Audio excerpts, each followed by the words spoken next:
कहाँ तक हुआ था यस्ती? सर आज आपने चैप्टर 11 स्टार्ट करने बोला था।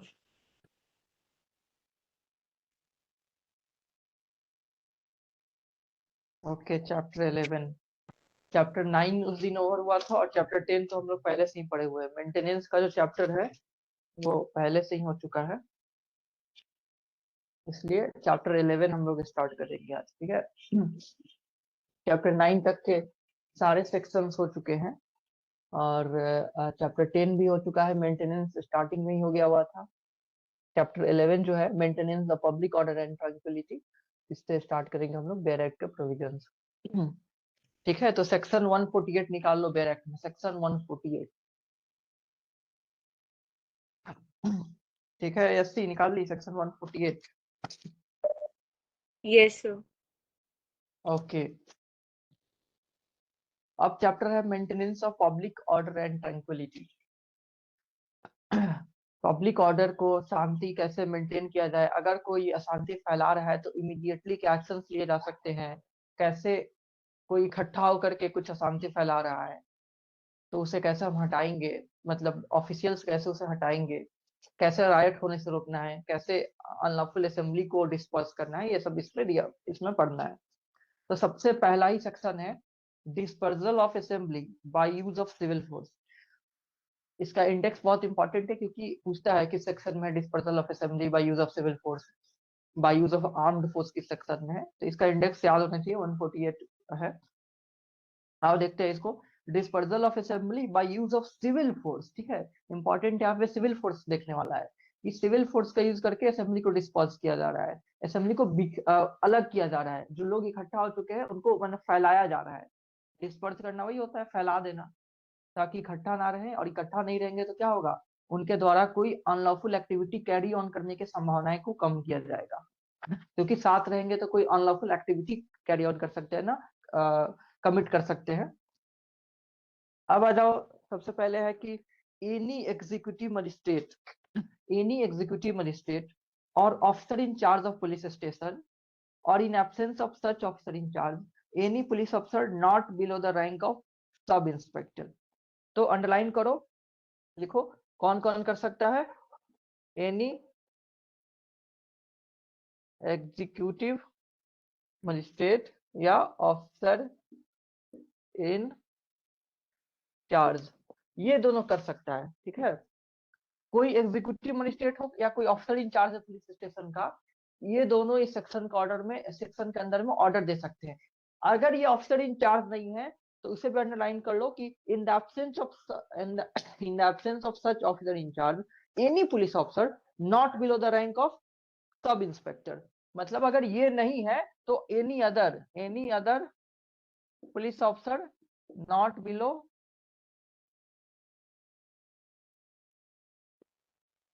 रैंक ऑफ सब इंस्पेक्टर एड्स ऑर्डर देगा। तो इस सेक्शन में कौन कॉम्पिटेंट है, कौन सा कॉम्पिटेंट अथॉरिटी ऑर्डर देने के लिए, तो any executive magistrate, any executive magistrate या officer in charge of police station, जो कि पुलिस ऑफिसर होता है, जो कि ऑफिसर इन चार्ज इन्वेस्टिगेशन करने के लिए यही कॉम्पिटेंट होता है ना। जब भी कोई कॉग्निजेबल ऑफेंस रजिस्टर्ड होता है तो कौन इन्वेस्टिगेशन करता है, ऑफिसर इन चार्ज करता है। अगर ऑफिसर इन चार्ज नहीं है तो उसके बाद कौन कर सकता है, उससे नीचे का रैंक अफसर कर सकते हैं, लेकिन वो सब इंस्पेक्टर के नीचे नहीं होना चाहिए। सब इंस्पेक्टर या सब इंस्पेक्टर का ऊपर वाला होगा, ठीक है। तो सब इंस्पेक्टर रैंक का ऑफिसर कर सकता है, ठीक है, ऑर्डर दे सकता है, सब इंस्पेक्टर का नीचे नहीं होना चाहिए, तो not below the rank of sub inspector. Okay, any executive magistrate officer in charge of police station और in the absence of such officer any police officer not below the rank of sub inspector may command, क्या order दे सकता है, any assembly, sorry any unlawful assembly और any assembly of 5 और more person.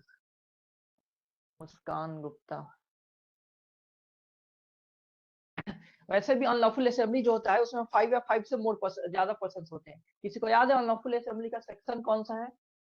Unlawful assembly पढ़ा गया हुआ है वन बीएनएस फोर में। नाइन ओके, वो कॉमन ऑब्जेक्ट का बात करता है। और 149 में जो one four unlawful one assembly का बात किया गया है, वन बहुत फोर बढ़िया वन तक शाश्वत, है बहुत सर। बढ़िया।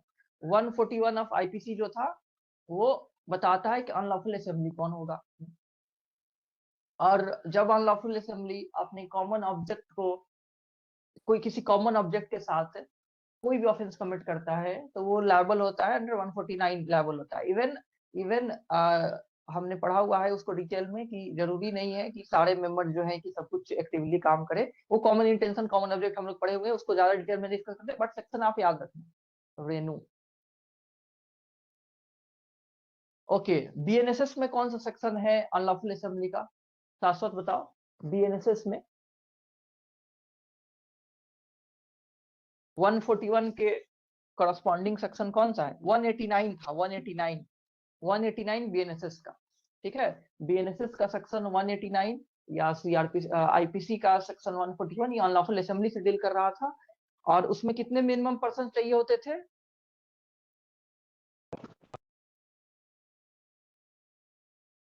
कितना मिनिमम पर्सन चाहिए होता था यसी बताओ? अनलॉफुल असेंबली को कॉन्स्टिट्यूट करने के लिए मिनिमम कितना पर्सन चाहिए होता था?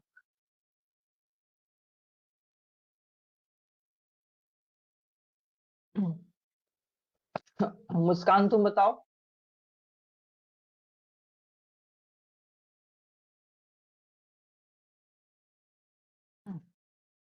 रेनू, रेनू तुम बताओ, रेनू पता है अनलॉफुल असेंबली को कॉन्स्टिट्यूट करने के लिए मिनिमम कितने पर्सन चाहिए होते हैं?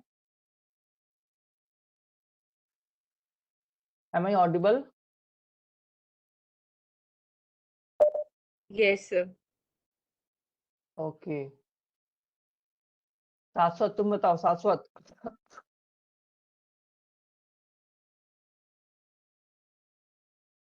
5 या more than 5। बिल्कुल 5 या मोर देन 5 चाहिए होते हैं, 5 या मोर देन 5 चाहिए होते हैं। और कॉमन इंटेंशन के लिए कितने चाहिए होता है? जॉइंट लायबिलिटी कॉमन इंटेंशन के लिए कितने चाहिए होता है? सेक्शन 34 ऑफ आईपीसी में जो पढ़ना है कि कॉमन इंटेंशन अगर हो कुछ लोगों का तो उसके फर्दरेंस में जो भी वो ऑफेंस कमिट करते हैं तो सबकी इक्वल लायबिलिटी बनती है उस ऑफेंस के लिए। इसके लिए कितने पर्सन चाहिए होते हैं? 5, 10, 15, मिनिमम कितने चाहिए होता है? बताओ शाश्वत, कितना चाहिए होगा मिनिमम? more than 1 होगा सर। बिल्कुल मोर देन 1 होगा, यानी 2%, 2% भी ज्वाइंटली लायबल हो सकता है अंडर सेक्शन 34। ठीक है, कोई भी ऑफेंस करने के लिए। वो सब हमने पढ़ा हुआ है कि 34 जो है अपने आप में एक ऑफेंस नहीं है, कॉमन इंटेंशन अपने आप में एक ऑफेंस नहीं है, बट 149 अपने आप में एक ऑफेंस था। ठीक है, तो 2 और मोर पर्सन चाहिए होता है कॉमन इंटेंशन के लिए, 5 या मोर कॉमन ऑब्जेक्ट के लिए चाहिए होता है। तुम लोग आईपीसी भी रिवाइज करते रहो, ये नहीं कि सीआरपीसी चल रहा है, बीएनएसएस चल रहा है तो बीएनएस भूल गए। ठीक है ना मुस्कान और यसी? संडे को बीएनएसएस का जो टेस्ट है वो अच्छे से तुम लोग को देना है। रेनू तुम भी देना संडे को बीएनएसएस का, बस बीएनएसएस का एक एक्सक्लूसिव स्पेशल टेस्ट होगा जिसमें सारे क्वेश्चन जो होंगे एमसीक्यू होंगे और बीएनएसएस से होंगे, मतलब सीआरपीसी से नहीं होगा, बस बीएनएसएस से होगा। तो करना ये है कि इसका इंडेक्स याद कर लेना है अच्छे से, और जो भी कुछ इंपॉर्टेंट फॉर्म्स हैं, फॉर्म्स सीआरपीसी के भी फॉर्म से क्वेश्चन आया करते हैं। अब जैसे कि वारंट ऑफ अरेस्ट जो है वो इंपॉर्टेंट होता है, बेल बेल बॉन्ड का क्या किस फॉर्म, फॉर्म का मतलब प्रोफार्मा जो दिया हुआ है किस शेड्यूल में दिया हुआ है, फॉर्म बीएनएसएस के किस शेड्यूल में फॉर्म्स दिए गए हुए हैं? सेकंड में। सेकंड शेड्यूल में दिए हुए हैं। तो फर्स्ट शेड्यूल में क्या दिया हुआ है? क्लासिफिकेशन ऑफ ऑफेंसेस है क्या? हाँ बहुत बढ़िया, बहुत बिल्कुल, क्लासिफिकेशन ऑफ ऑफेंसेस दिए हुए हैं, कौन सा ऑफेंसेस हैं और कौन सा बिलेबल होगा, नॉन बिलेबल होगा, किसके द्वारा कॉग्निजेबल होगा, ये सारी बातें लिखी हुई है शेड्यूल 1 में। और शेड्यूल 1 में फॉर्म्स दिए हुए हैं कि अगर सम्मन ड्राफ्ट करना है तो उसका क्या परफॉर्मा होगा, वारंट का क्या परफॉर्मा होगा, चार्ज कैसे फ्रेम होगा, बेल बॉन्ड कैसा होता है, इन सारे चीजों का, डेथ वारंट कैसे होता है, सभी चीजों का परफॉर्मा दिया हुआ है। तो कुछ जो है बहुत इंपॉर्टेंट होता है उसको प्रीलिम्स में पूछा जाता है। जो मैंने अभी जितने भी नाम लिए सारे इंपॉर्टेंट वाले हैं, इसको पूछा जाता है, तो वो नंबर भी याद रखना, किस फॉर्म नंबर में क्या है, विटनेसेस को सम्मन भेजना है तो किस फॉर्म नंबर में है, एक्यूज्ड को समन भेजना है तो किस फॉर्म नंबर में है। ठीक है ना रेनू?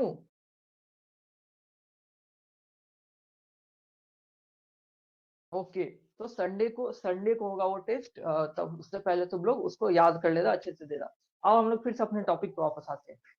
मैं बता रहा हूँ सेक्शन 148 ऑफ बीएनएसएस, सेक्शन 148 जिसमें हम लोग पढ़ रहे हैं कि सिविल फोर्स का यूज करके असेंबली को डिस्पर्स किया जा सकता है। असेंबली को डिस्पर्स जब कोई अनलॉफुल असेंबली है, 5 या 5 से ज्यादा लोग की असेंबली है और लग रहा है कि कोई वो ऑफेंस कमिट करेंगे, किसी तरह का अशांति फैलाने वाले हैं, तो ये जो अथॉरिटी है ये कॉम्पिटेंट है एक ऑर्डर देने के लिए कि तुम लोग फैल जाओ। तो कौन ऑर्डर दे सकता है? एग्जीक्यूटिव मजिस्ट्रेट कोई भी हो।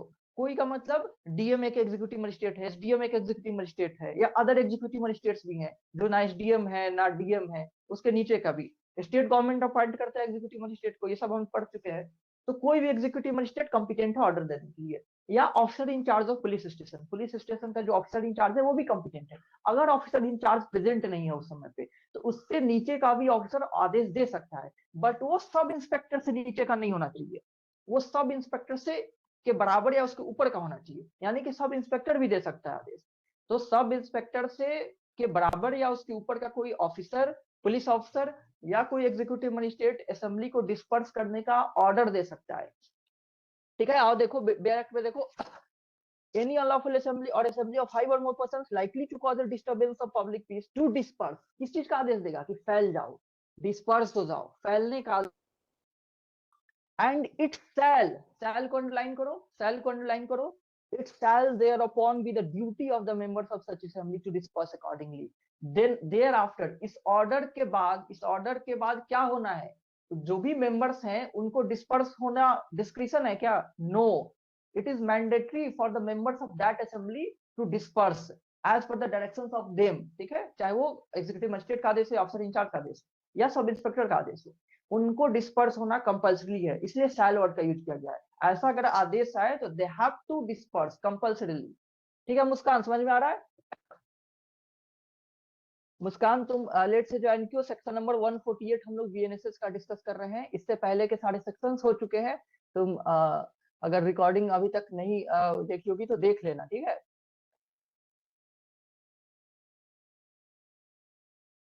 और लाइव क्लास किया करो, ज्यादा अच्छा रहेगा। ठीक है, ठीक है।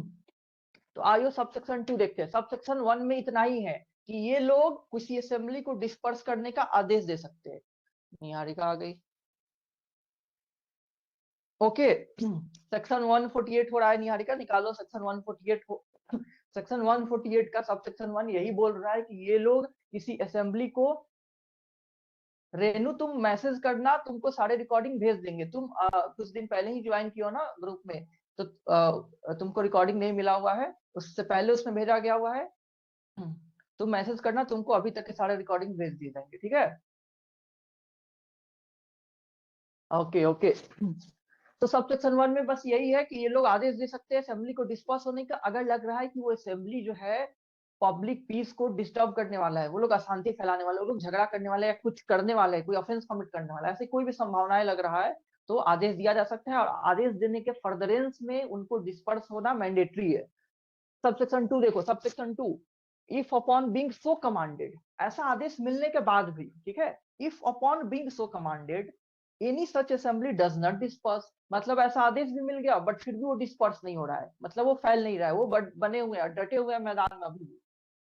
और if without being so commanded it conducts itself in such a manner as to show a determination not to disperse, और ऐसा कमांड अगर नहीं भी आया है बट फिर भी ऐसा लग रहा है कि वो लोग इतने डिटरमिन्ड हैं कि वो लोग हटने वाले नहीं है, मतलब हाई लेवल ऑफ डिटर्मिनेशन वो लोग शो किए हुए हैं, इतने स्ट्रांगली अपना डिटर्मिनेशन शो किए हुए हैं कि वो लोग तो नहीं हटने वाले हैं। ऐसा देख करके लग रहा है, रीजनेबली यही लग रहा है कि they are so determined that they will not disperse even after giving command.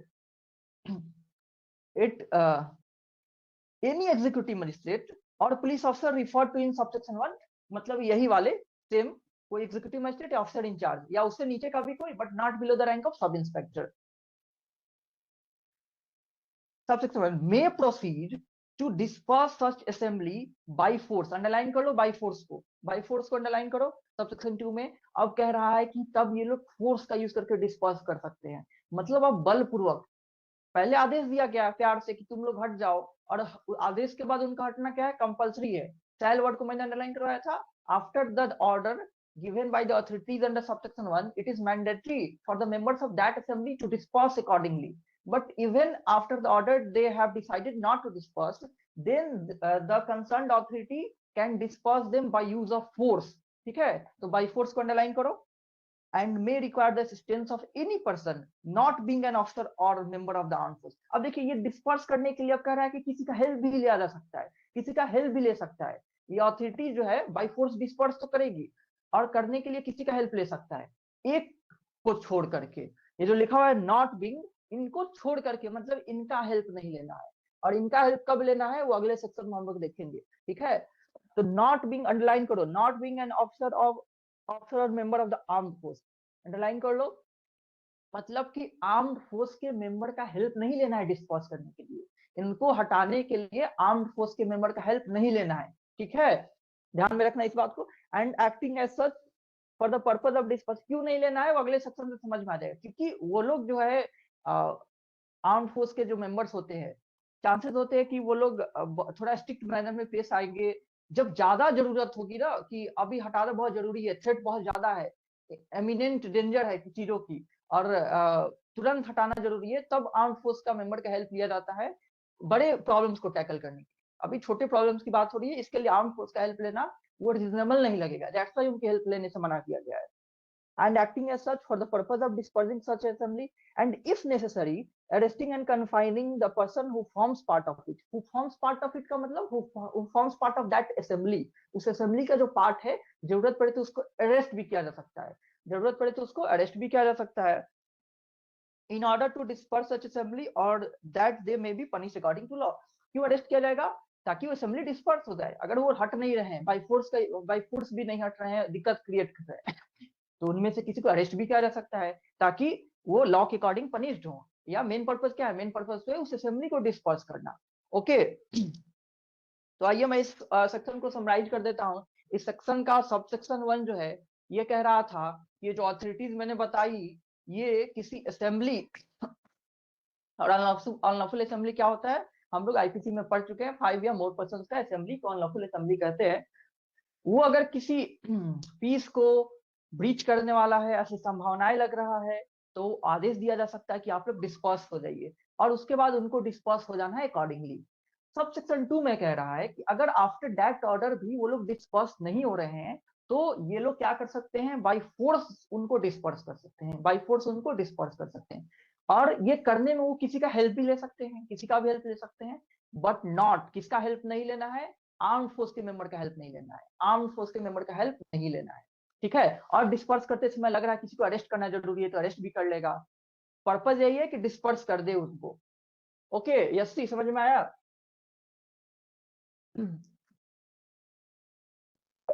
Yes sir. हाँ, एक बार आप प्लीज सेक्शन हाँ नंबर बता सकते हैं? एक्चुअली मैंने बहुत लेट ज्वाइन किया था। हाँ निहारिका, तुम हम लोग चैप्टर नंबर 11 डिस्कस कर रहे हैं, चैप्टर नंबर 9 उस दिन ओवर हुआ था, और 10 यस मेंटेनेंस जो है वो पहले भी हो चुका है, तो चैप्टर नंबर 11 चल रहा है, सेक्शन 148, बस हम लोग अभी एक ही सेक्शन डिस्कस किए, 148। Okay sir, thank you sir. Okay, 149 देखो, 149 section 149 use of arm force to disperse assembly. आ गया अब आर्म फोर्स का यूज। पिछले सेक्शन में आर्म फोर्स का हेल्प लेने को एक्सक्लूड किया गया था, ठीक है, आर्म फोर्स का हेल्प लेने को एक्सक्लूड किया गया था। ये भी इंपॉर्टेंट है, प्लेन्स के लिए पूछता है कि किसका हेल्प नहीं लेना है, तो आर्म फोर्स का हेल्प नहीं लेना है। By use of civil force जब डिस्पर्स किया जाता है तो आर्म फोर्स का हेल्प नहीं लेना है, बट अब है कि आर्म फोर्स का यूज करके कब डिस्पर्स करना है। तो जैसा कि मैंने बताया था ग्रेविटी इसमें ज्यादा रहेगा।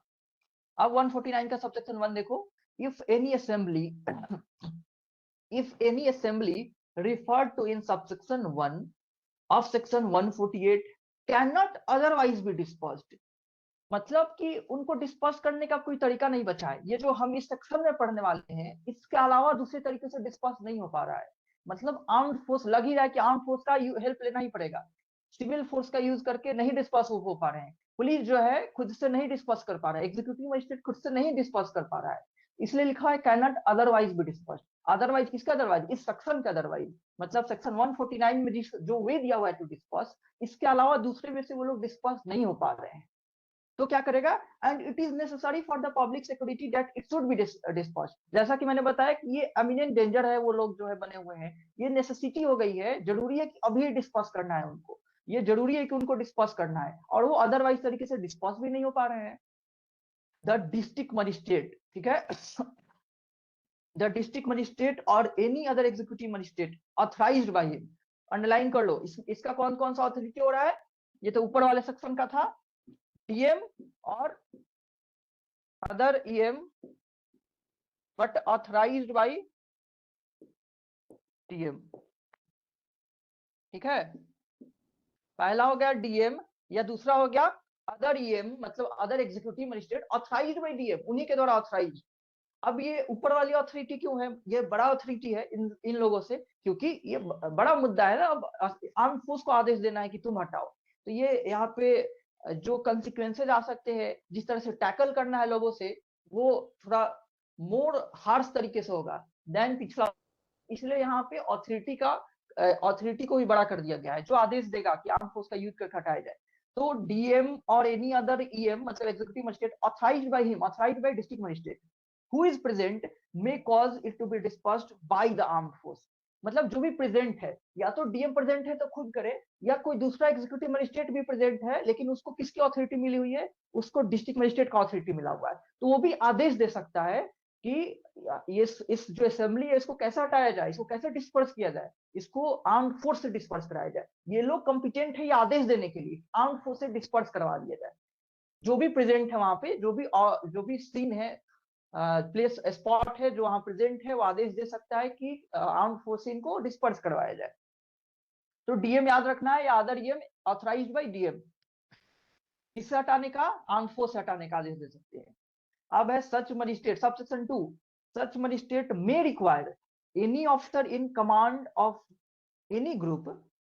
ये जो मजिस्ट्रेट की बात किया गया है, कौन सा मजिस्ट्रेट? डीएम या ईएम ऑथराइज्ड बाय डीएम, इसी मजिस्ट्रेट का। ये सारे मजिस्ट्रेट ही हैं, सारे एग्जीक्यूटिव मजिस्ट्रेट ही हैं।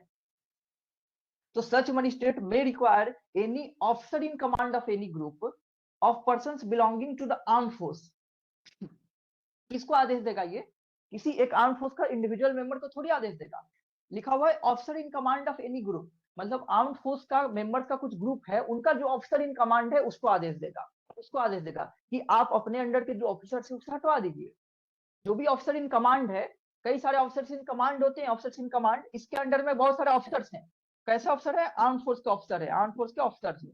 तो इनको आदेश देगा डीएम। क्या करेगा? इनको आदेश देगा कि आपके अंडर में जो है ऑफिसर्स, इनका यूज करके क्या कीजिए? इस असेंबली को डिस्पर्स करवाइए।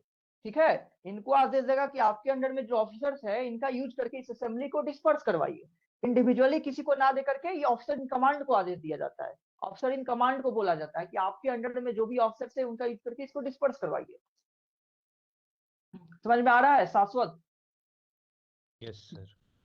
Okay, officer in command of any group, officer in command को अंडरलाइन कर लो, ऑफिसर इन कमांड को अंडरलाइन कर लो। of persons belonging to the armed force to disperse the assembly with the help of the armed force under his command। जो मैंने बताया, किसके help से? आपके अंडर में जो ऑफिसर्स है उनका हेल्प से आप इसको डिस्पर्स कीजिए।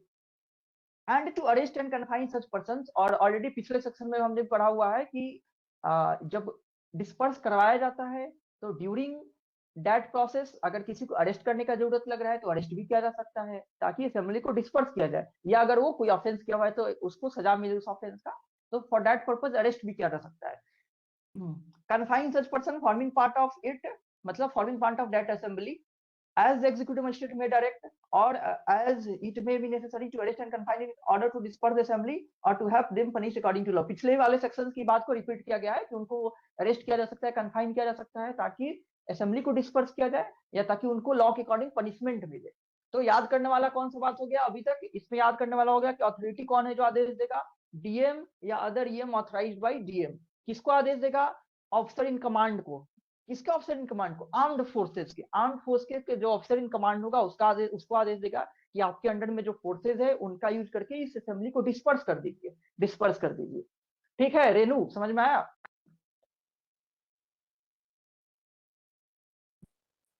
Niharika? Yes sir. Okay okay,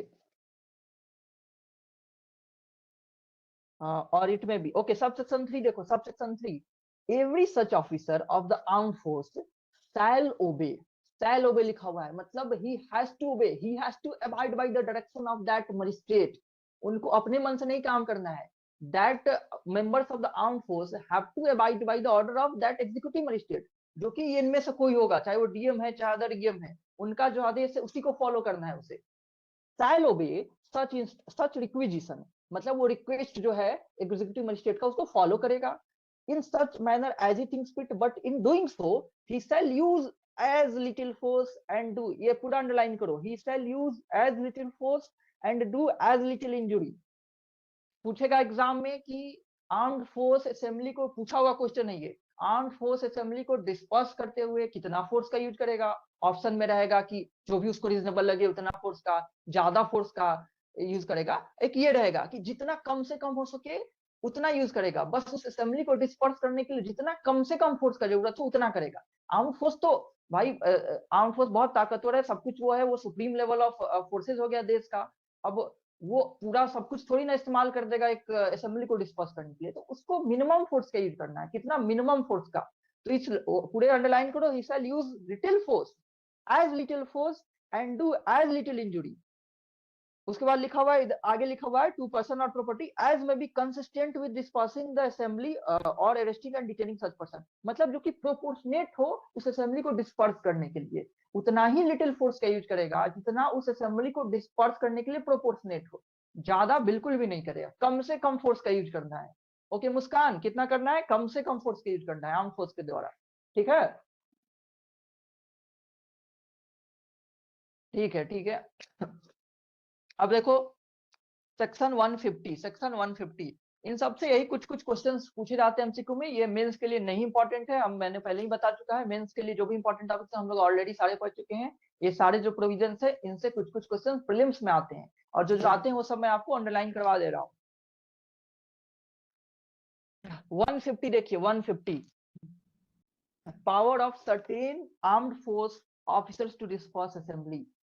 अब जो है कुछ ऑफिसर्स को पावर दिया गया है, आर्म फोर्स के कुछ ऑफिसर्स का, कि वो खुद से भी असेंबली को डिस्पर्स कर सकते हैं, खुद से भी असेंबली को डिस्पर्स कर सकते हैं। अब ये उससे भी ऊपर के लेवल का हो गया, यहाँ के लिए थ्रेट और ज्यादा होना चाहिए।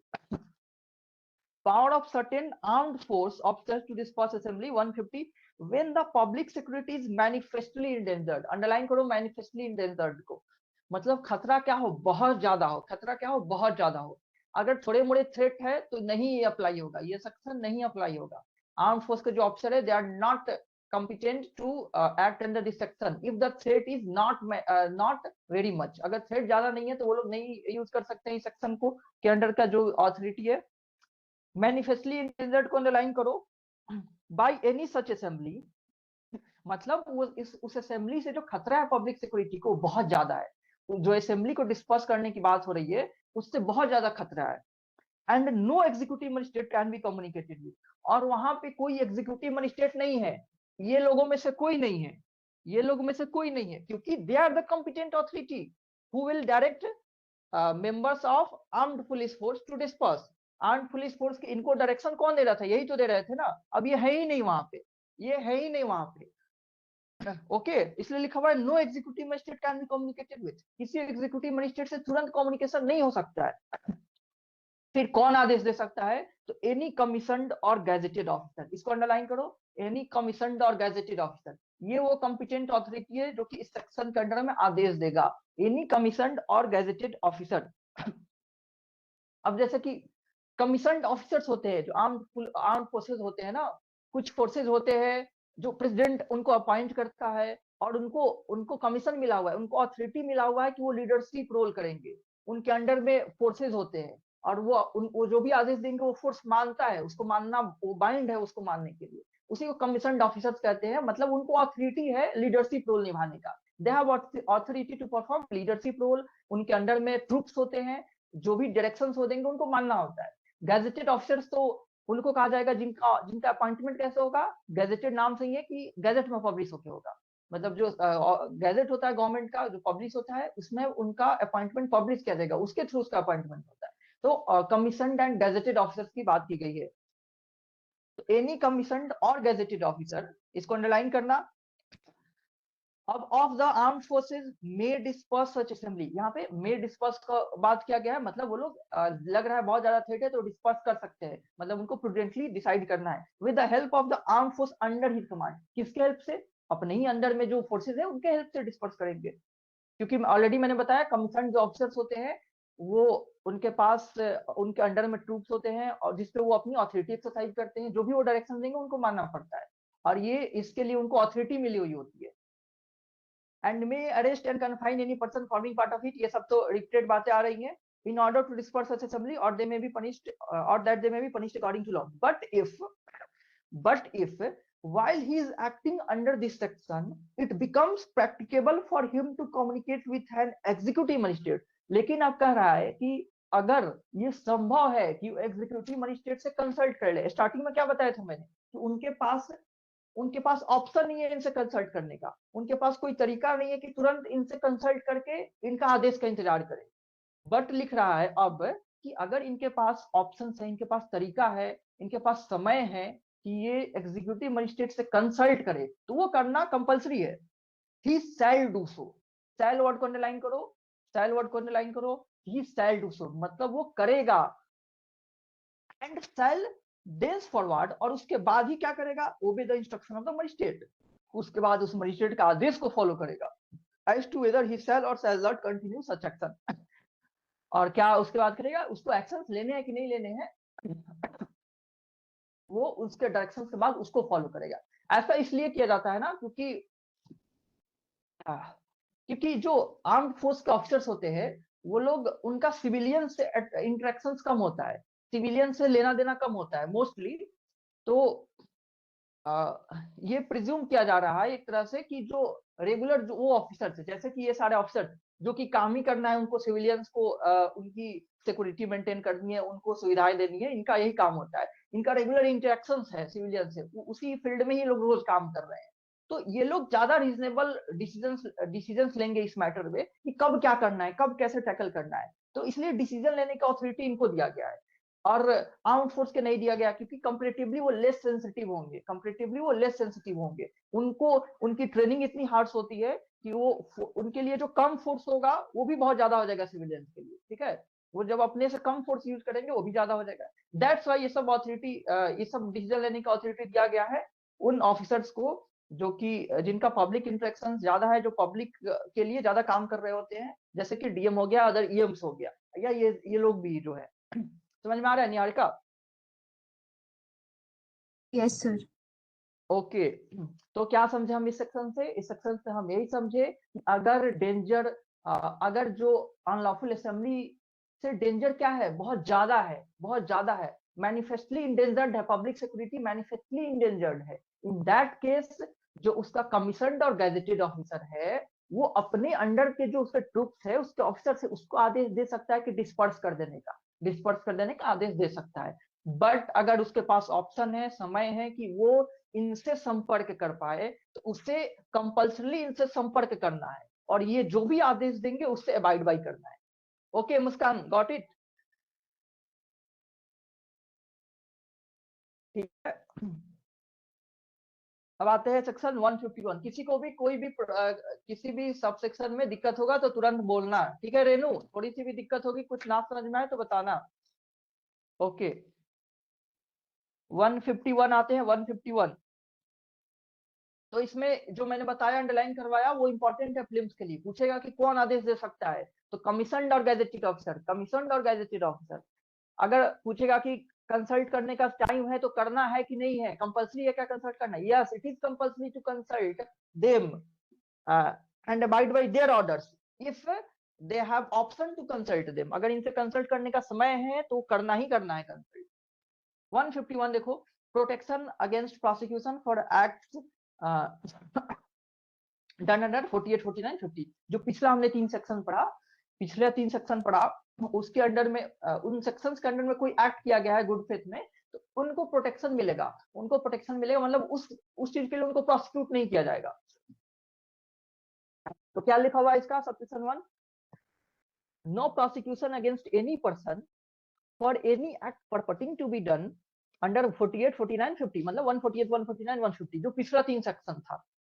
shall be instituted in any criminal court except, मतलब कि इन लोगों के खिलाफ 148 में ये अथॉरिटी था, 149 में अथॉरिटी था, 150 में अथॉरिटी था कमीशन्ड और गैजेटेड ऑफिसर, या ये लोग भी, इन लोगों ने जो एक्शंस लिया हुआ है उन एक्शंस के बदले में इनके खिलाफ कोई प्रोसिक्यूशन नहीं होगा।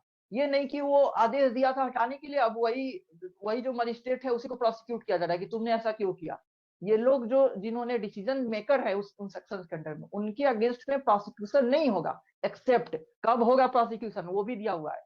Normally they shall not be prosecuted for the actions which they have taken under the respective sections. Okay, except के बाद वो कंडीशंस है जिस कंडीशंस में एक्शंस लिए जा सकते हैं उनके अगेंस्ट में। except with the sanction of the central government where such person is an officer of armed force। ये तो हर जगह होता है, यूनिवर्सल है। जहां भी आर्म फोर्स से एसोसिएटेड चीजें रहेंगी वहां डिसीजन कौन लेगा? सेंट्रल गवर्नमेंट लेगा, क्योंकि आर्म फोर्स किसका होता है? सेंट्रल गवर्नमेंट का ही होता है। ठीक है, तो आर्म फोर्स से अगर एसोसिएटेड चीजें हैं तो कौन डिसीजन लेगा? किसके परमिशन के बाद प्रोसिक्यूशन होगा? सेंट्रल गवर्नमेंट के परमिशन के बाद। बिना सेंट्रल गवर्नमेंट का सैंक्शन का उनके अगेंस्ट में कोई प्रोसिक्यूशन नहीं इंस्टीट्यूट होगा। किसके अगेंस्ट में? आर्म फोर्स के। तो सेंट्रल गवर्नमेंट भी अंडरलाइन कर लो और आर्म फोर्स भी अंडरलाइन कर लो। B, with the sanction of state government in any other case, मतलब बाकी किसी केस में आर्म फोर्स को एक्सक्लूड कर दो तो बाकी मतलब ये सारे, ठीक है, ये सारे जो है आर्म फोर्स नहीं थे कोई भी। इन केस में कौन लेगा डिसीजन? स्टेट गवर्नमेंट देगा। स्टेट गवर्नमेंट से परमिशन लेना होगा किसी भी प्रोसिक्यूशन को इनिशिएट करने के लिए, स्टेट गवर्नमेंट से सैंक्शन लेना पड़ेगा। ठीक है, आर्म फोर्स में सेंट्रल गवर्नमेंट, बाकी सब में स्टेट गवर्नमेंट, इतना ही याद रखना है। सबसेक्शन 2, नो एग्जीक्यूटिव मजिस्ट्रेट और police officer acting under any of the said section, मतलब कोई एग्जीक्यूटिव मजिस्ट्रेट या पुलिस ऑफिसर जो पिछले सेक्शन में बात की गई है उनका क्या नहीं होगा? ए में लिखा हुआ है no person doing any act in good faith in compliance with requisition under 48-49, अगर वो गुड फेथ में काम कर रहा है, अगर वो गुड फेथ में काम कर रहा है। बी, सी में लिखा हुआ है no officer of the arm force acting under 115 good faith, अगर आर्म फोर्स का मेंबर है गुड फेथ, मतलब सारे लोग अगर गुड फेथ में काम कर रहे हैं उनमें से कोई भी।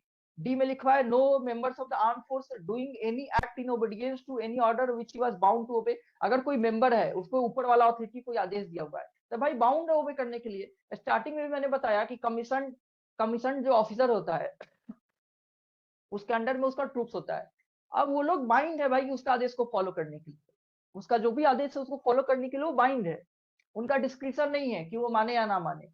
अब वो लोग जो भी कर रहे हैं अपने सीनियर के आदेश के अंदर में कर रहे हैं ना, तो वो जो भी कर रहे हैं उसके लिए वो पर्सनली लायबल नहीं होंगे, वो सीनियर का आदेश के अंदर कर रहे हैं। ठीक है, तो कोई भी डिसीजन एक्ट जो वो कर रहे हैं वो एक्ट लेना किसका डिसीजन था? सीनियर का था। तो सीनियर से पूछा जाएगा आपने ये क्यों एक्शन लिया, ना कि उन लोगों से, क्योंकि they are legally bind to act as per the direction of their seniors. shall be deemed to have thereby committed an offense, मतलब कि स्टार्टिंग में था नो, मतलब उन लोगों को नहीं माना जाएगा। ये जो भी कंडीशन हमने बताया कि अगर गुड फेथ में लोगों ने कोई एक्शन लिया या सीनियर के डायरेक्शन के अंडर में एक्शन लिया हुआ है तो ये shall not be deemed to have thereby committed an offense। shall not इसलिए बोल रहा हूँ क्योंकि नो ऊपर ही लिख दिया हुआ था, उसको अगर नो को नीचे खींच के लाया जाए तो ये shall not हो गया। तो shall not ये मानी जाएगी उनने ऑफेंस नहीं किया हुआ है, उन्होंने कोई ऑफेंस नहीं किया हुआ है। ठीक है, ऐसे समझ में आ रहा है? Yes, sir. अगर ये लोग गुड फेथ में कोई एक्शंस लेता है, गुड फेथ क्यों लिखा हुआ है? क्योंकि इल इंटेंशन के साथ वो एक्शन नहीं होना चाहिए। अगर कोई एग्जीक्यूटिव मजिस्ट्रेट किसी असेंबली को इसलिए जबरदस्ती उस पर फोर्स यूज करने का आदेश दिया है क्योंकि वो सम अदरवाइज अपना इंटेंशन सर्व कर रहा है, तब तो अगर वो पता चल गया उसके लिए उसको प्रोसिक्यूट किया ही जाएगा। बट अगर सबने गुड फेथ में इन सेक्शंस के अंडर में अपना एक्शंस लिया हुआ है या अपने सीनियर के डायरेक्शंस के अंडर में जो भी किया हुआ है, देन वो ये माना जाएगा कि वो ऑफेंस नहीं कमिट किए हुए हैं, वो ऑफेंस कमिट नहीं किए हुए हैं। ठीक है Niharika? Yes sir. Okay, subsection 3 देखो। सबसेक्शन 3 एक तरह का प्रोटेक्शन प्रोवाइड कर रहा है सारे ऑफिसर्स को, ये पूरा सेक्शन ही प्रोटेक्शन प्रोवाइड कर रहा है। इन दिस सेक्शन अब ये बता रहा है कि कौन क्या है, definition in this section in the preceding sections of this chapter. Armed force का क्या मतलब हो गया? तो लिखा हुआ है आर्मी, नेवी, एयर फोर्स, सब कुछ जो कि operating as land force and include any other armed force of the union. Armed force का मतलब armed force of the union होता है। ठीक है, आर्म्ड फोर्स का मतलब armed force of the union ही होता है। अब उसमें सब कुछ आता है, नेवी भी आ जाता है, एयरफोर्स भी आ जाता है, और जो आर्म्ड फोर्स होते हैं आर्मी जो होता है वो भी आ जाता है।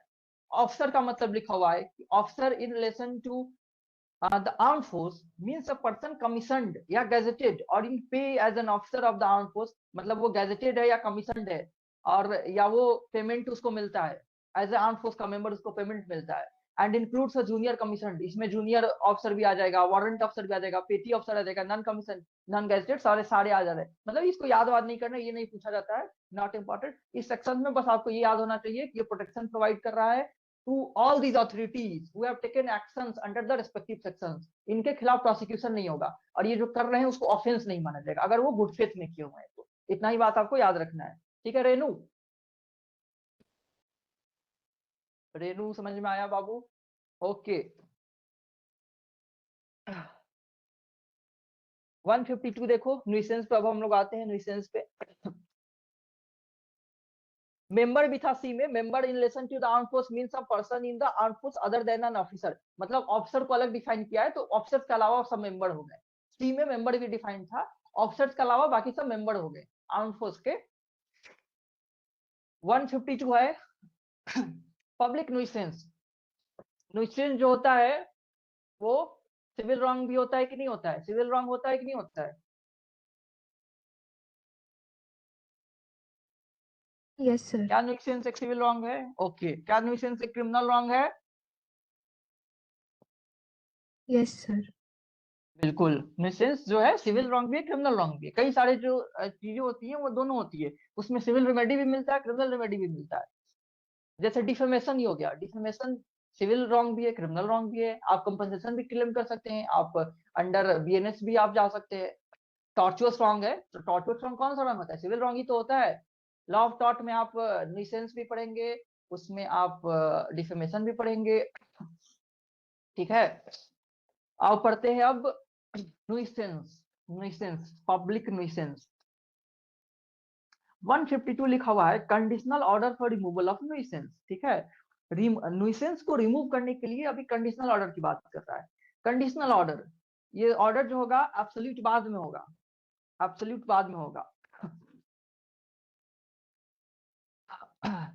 आओ सबसेक्शन 1 से स्टार्ट करते हैं। अंडरलाइन करो इसमें कौन कौन सा अथॉरिटी है। लिखा हुआ है when ever DM district magistrate, पहला हो गया, अंडरलाइन करो डीएम को। फिर लिखा हुआ है SDM sub divisional magistrate.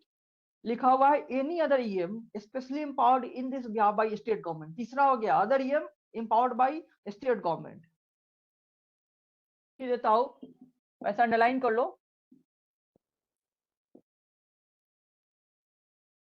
Other EM powered by state government, ठीक है? ये तीन पब्लिक न्यूसेंस हम लोग पढ़ रहे हैं। उसको रिमूव के लिए जो कंडीशनल ऑर्डर की बात चलेगी, मतलब इस सेक्शन में कौन सा अथॉरिटी कंपिटेंट है ऑर्डर पास करने के लिए, that is district magistrate, sub divisional magistrate या अदर एग्जीक्यूटिव मजिस्ट्रेट जिसको एम्पावर किया गया है स्टेट गवर्नमेंट के द्वारा, जिसको स्पेशली एम्पावर किया गया है स्टेट गवर्नमेंट के द्वारा। ये अगर एम्पावर्ड नहीं है तो नहीं कंपिटेंट है। Every executive magistrate is not competent. Only those executive magistrates who have been empowered by the state government for this behalf are competent. उनको empower किया गया है कि तुम इस सेक्शन के अंडर में आदेश दे सकते हो, दे सकते हो। इसी को कहा, इसीलिए इसको लिखा हुआ है empowered by the state government, तभी वो competent है। ओके तो ये तीन क्वेश्चन पूछेगा कि which of the following is not empowered or not authorized to give directions under this section। तो ऑप्शन में ये तीनों रहेगा, एक कोई भी ला देगा, डीएसपी ला देगा, एसपी लिख देगा, कुछ भी लिख देगा। तो आपको याद होना चाहिए कि यही तीन एम्पावर्ड है, डीएम, एसडीएम या other EM specially empowered by state government. Okay, any other executive magistrate especially empowered in the of state government on receiving the report of a police officer or other information, मतलब किसी भी information के मिलने के बाद, police अफसर भी लिखा है या अदर भी लिखा हुआ है, तो मतलब किसी भी तरह का इंफॉर्मेशन मिलने के बाद, and on taking such evidence if any things bit, अगर कोई एविडेंस लग रहा है तो वो भी लेकर के, ये इंपॉर्टेंट बिल्कुल भी नहीं है, कंसीडर्स, उसको क्या लग रहा है, मतलब इन लोगों को क्या लग रहा है, अभी तक क्या मिला, ये लोगों को क्या लग रहा है, अगर इफ दे कंसीडर, उनको लग रहा है, ए में लिखा हुआ है कि that any unlawful obstruction or nuisance should be removed from any public place or from any way or river channel which is or may be lawfully used by the public। मतलब कि कोई नुइसेंस है या कोई ऑब्स्ट्रक्शन मतलब बाधा है, कहाँ पे है, किसी पब्लिक प्लेस पे है, कोई रास्ते पे है, कोई नदी पे है, कोई चैनल पे, कहीं पे भी, किसी भी पब्लिक प्लेस पे कोई ऑब्स्ट्रक्शन है या कोई न्यूसेंस है और उसको हटाया जाना जरूरी है, क्योंकि उससे किसको दिक्कत हो रहा है, उसको पब्लिक इन जनरल को दिक्कत हो रहा है, उसको दिक्कत हो रहा है, किसी एक खास पर्सन को नहीं, पब्लिक इन जनरल को दिक्कत हो रहा है, ठीक है? क्योंकि वो पब्लिक प्लेस पे है, किसी का प्राइवेट प्रॉपर्टी पे नहीं है। तो अनलॉफुल ऑब्स्ट्रक्शन और न्यूइसेंस की बात कर रहा है। बी में क्या लिखा हुआ है, ये सब एग्जांपल्स दिया हुआ है कि किस किस तरह का न्यूइसेंस हो सकता है जिसको रिमूव करने का आदेश दिया जाएगा। ए से और एफ तक जो लिखा हुआ है ये सब वो सिनेरियोज है जब जिसको पब्लिक न्यूइसेंस कंसीडर किया जाता है, और इन सारे सिनेरियोज में ये आदेश दे सकते हैं कि तुम इसको रिमूव करो, कंडीशनल ऑर्डर पास कर सकते हैं ये लोग, ठीक है। तो ए में हो गया अनलॉफुल ऑब्स्ट्रक्शन है किसी भी पब्लिक प्लेस पर।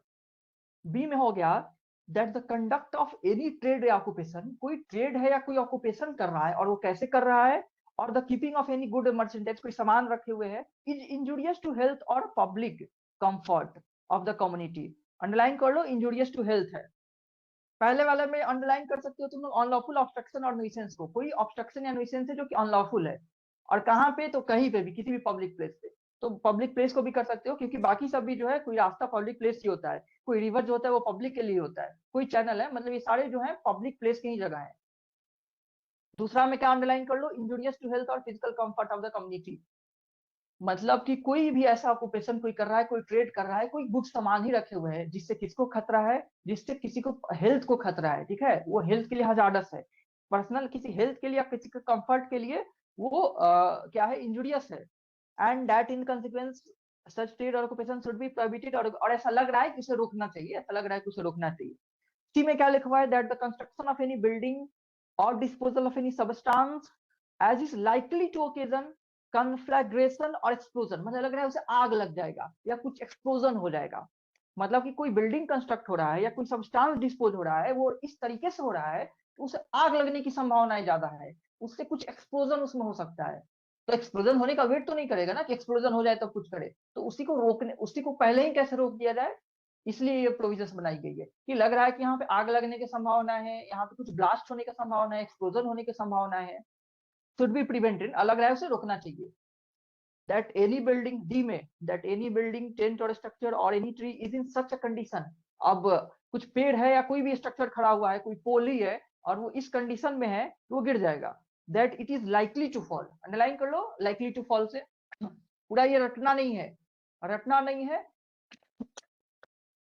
बट एक दो बार आपको रीड कर लेना है एग्जाम में, रेयरली इस पे लेकिन कुछ बार क्वेश्चंस आए हुए हैं कि इनमें से किस किस सिचुएशंस में न्यूसेंस के सिचुएशन में ये ऑर्डर आ सकती है, तो ऐसे भी पढ़ करके भी पता चल जाता है कि ये सिचुएशन जो है इससे पब्लिक को हार्म हो रहा है कि नहीं, और दो तीन बार आप देख लेंगे तो दिमाग में बैठ जाएगा। तो अगर आप ना भी रटे रहें या कुछ कीवर्ड बस ध्यान में रखना है, जैसे कीवर्ड मैं अंडरलाइन करा दे रहा हूँ, पहला वाला मैंने अनलॉफुल ऑब्स्ट्रक्शन को करवा दिया था, दूसरा वाला में इंजूरियस टू हेल्थ को करवा दिया था, कोई भी चीज हो रहा है जिससे हेल्थ को इंजूरियस हो रहा है, तीसरा वाले में आप लाइकली टू ओकेजन कन्फ्लैग्रेशन और एक्सप्लोजन कर दीजिए, किसी भी चीज से एक्सप्लोजन होने की, आग लगने की संभावना है।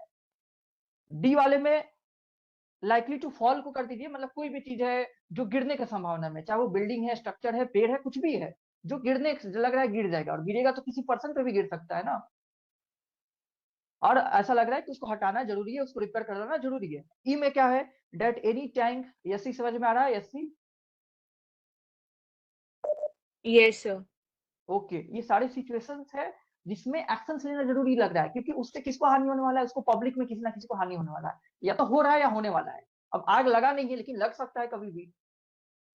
That any tank, well or excavation adjacent to such way or public place should be fenced, मतलब उसको फेंस, उसको घेरा लगा दिया जाना चाहिए, in such manner as to prevent danger. मान लो कोई टैंक है, कोई कुआं है, या कहीं पे खुदाई वगैरह हो रही है, एक्सकावेशन हो रही है, जो कि किसके एडजेसेंट है, किसके बगल में है, किसी रास्ते के बगल में है, कोई पब्लिक प्लेस के बगल में है, तो भाई उसको आप घेरा लगा दीजिए ना, फेंस बना दीजिए ताकि कोई इसमें गिर ना जाए। ओके, अक्सर देखते होंगे आप लोग, कोई बोरवेल में गिर गया, कहीं कुछ गिर गया, किसी बच्चा गिर जाता है, तो ऐसी जगह अगर शहर में कहीं कुछ होती रही होती है तो म्यूनिसपालिटी की जिम्मेवारी होती है कि उसको देखे और उसको बंद करे ताकि कोई गिर ना जाए।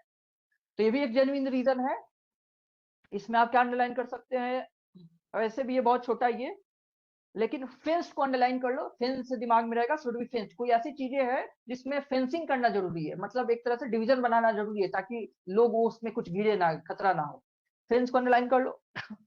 that any dangerous animal को कर लो, इसमें तो एनिमल ही है, that any dangerous animal should be destroyed, confined or otherwise disposed of, कोई खतरनाक एनिमल है, ठीक है, कोई खतरनाक जानवर है जो घूम रहा है शहर में,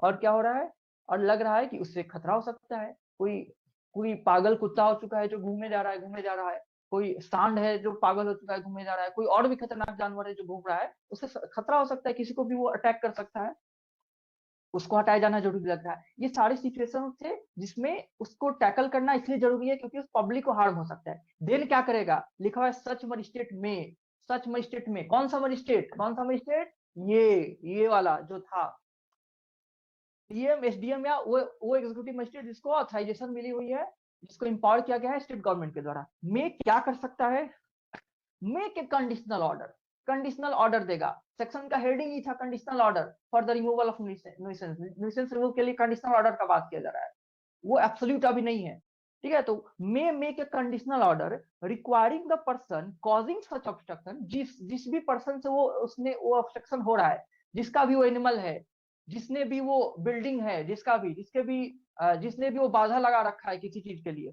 जिसका भी वो फैक्ट्री है जिससे किसी का हेल्थ इंजूरियस हो रहा है, कोई भी पर्सन जो कंसर्न है ऊपर वाले दिए हुए एक्टिविटीज से, और कैरिंग ऑन सच स्टेट, वो सारे फिर से लिखा हुआ वही बातें, ऊपर वाली बातें, जो उसमें से किसी से भी कोई कंसर्न हो, पोजेसिंग सच एनिमल और ट्री, जो उसका ट्री एनिमल जो रखे हुए है या जिसका पेड़ है जो गिरने की संभावना लग रहा है, within a time to be fixed an order. तो आपको क्या ध्यान देना है, बस वही कि मजिस्ट्रेट में मेक ए कंडीशनल ऑर्डर, ऊपर था कि मजिस्ट्रेट एक कंडीशनल ऑर्डर देगा रिक्वायरिंग द पर्सन, उस पर्सन को रिक्वायर करेगा जिस जो कंसर्न है इन सारी चीजों से, किस चीज के लिए, within a time, last में लिखा हुआ है within a time to be fixed in the order, जो ऑर्डर में टाइम फिक्स्ड है उस टाइम के अंदर में आपको क्या करना है, उस टाइम के अंदर में आपको क्या करना है, तो वो सारी चीजें हटा देनी है। अब फिर लिखा हुआ है 1 2 3, अब लिखा है to remove such obstruction,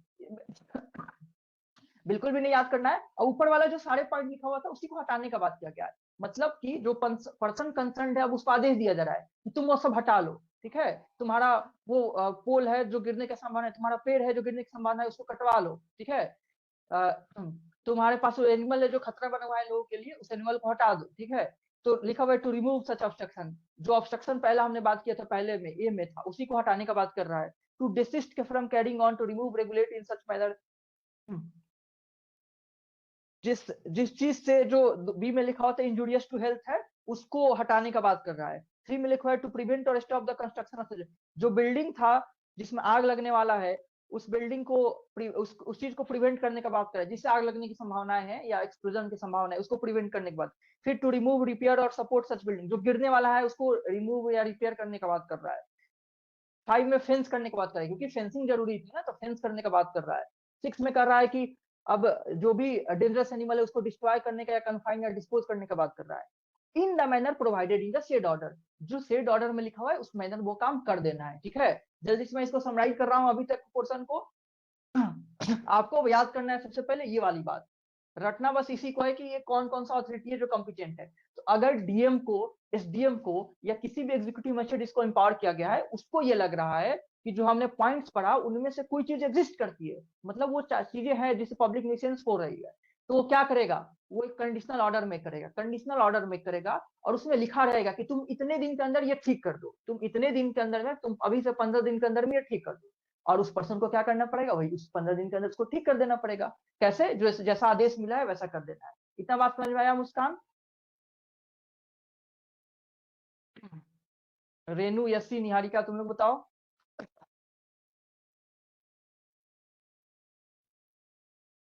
okay, SC, Niharika,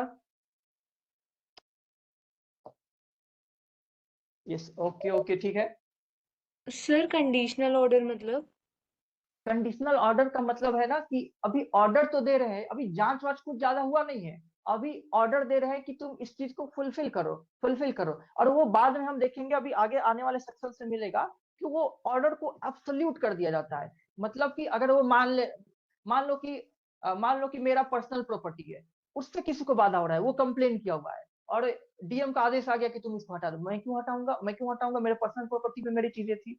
अब मैं क्लेम करूंगा ना, भाई मेरे पर्सनल प्रॉपर्टी, मेरे प्राइवेट प्रॉपर्टी पे चीजें हैं, इससे किसी को न्यूसेंस क्यों हो रहा है, और हो रहा है तो मैं क्यों हटाऊं। अगर कोई है कि इसमें रास्ता मुझे को जाने को नहीं मिल रहा है, कि ये बाधा हो गया है, इसमें जाने नहीं दे रहा है, और मैं क्यों जाने दूं अगर वो मेरा प्राइवेट प्रॉपर्टी है तो अभी स्टार्टिंग में कंडीशनल ऑर्डर को देने के बाद हो रहा है कि ये कंडीशन है कि आगे जो इंक्वायरी होगा उसके सब्जेक्ट टू है, ठीक है।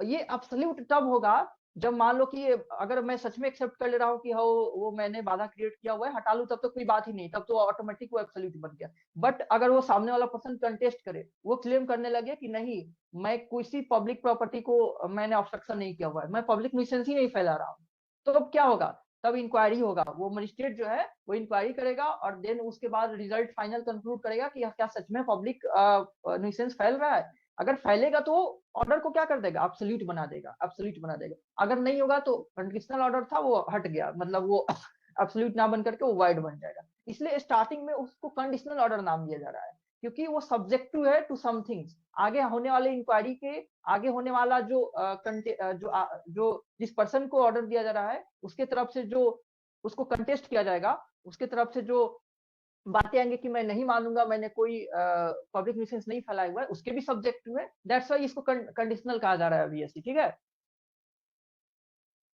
Yes sir.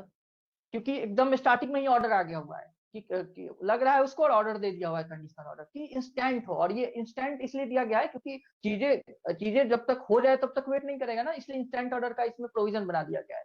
बट ऐसे भी सिनेरियो हो सकती है ना कि कोई के खिलाफ गलत ऑर्डर आ जाए, तो इसलिए नाम इसको कंडीशनल ऑर्डर दिया गया। वो एब्सोल्यूट आगे सेक्शंस में बनेगा। ठीक है रेनू, तुम्हें समझ में आया?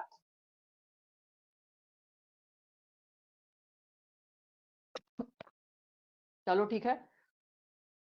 अब हम providing the said order, or if देखो, or if he objects to so to do to appear before himself or some other executive state subordinate to him at the time, place or to be fixed by the order and so cause in the manner hereinafter provided, why the order should not be made absolute। देखो जो बातें मैंने अभी बताया उसमें ये भी लिखा रहेगा, उस कंडीशनल ऑर्डर में ये भी लिखा रहेगा कि अगर आप इसको नहीं मानेंगे, मतलब अगर आपको कोई कारण है जिससे आप इसको नहीं मानना चाहते हैं, तो इसमें जो डेट लिखा हुआ है उस दिन आप इस मजिस्ट्रेट के सामने अपीयर होइए, या मेरे ही सामने, मतलब जो इशूइंग अथॉरिटी है उसी के सामने, या उसके सबऑर्डिनेट बोलेगा कि डीएम कर रहा है तो बोलेगा एसडीएम के सामने आप अपीयर होइए और आप जवाब दीजिए, आप जवाब दीजिए, सोकॉज का जवाब दीजिए कि क्यों नहीं इस ऑर्डर को एब्सोल्यूट बना दिया जाए। जो अभी हम कंडीशनल ऑर्डर दे रहे हैं कि आपको हटाना है, तो क्यों नहीं उसको हम एब्सोल्यूट बना दे। तो एब्सोल्यूट कब बनाएगा, उसका जवाब भी सुन लेगा, उसका कंटेंशंस भी सुन लेगा, और वो सेटिस्फाइंग नहीं होगा। मतलब अगर वो सेटिस्फाई नहीं कर पाया कि नहीं मेरा प्राइवेट प्रॉपर्टी है और मैं पब्लिक न्यूसेंस नहीं फैला रहा हूँ, तब तो अल्टीमेटली उस ऑर्डर को एब्सोल्यूट बना दिया जाएगा। लेकिन अभी वो कंडीशनल नाम दिया गया है क्योंकि अभी उसकी बात नहीं सुनी गई है, जिस पर्सन के अगेंस्ट हम ऑर्डर पास कर रहे हैं उसका बात नहीं सुना गया, दैट्स व्हाई इसको कंडीशनल ऑर्डर दिया गया। तो वही रहेगा, उस ऑर्डर में ये भी लिखा रहेगा कि अगर आप नहीं मान रहे हैं तो आपको इस दिन अपीयर होना है इस मजिस्ट्रेट के सामने, और आपको रीजंस बताना है किसके अगेंस्ट में कि why this order should not be made absolute, क्यों इस ऑर्डर को एब्सोल्यूट ना बना दिया जाए, इसके लिए आप हमें सेटिस्फाई कीजिए। ठीक है ऐसी?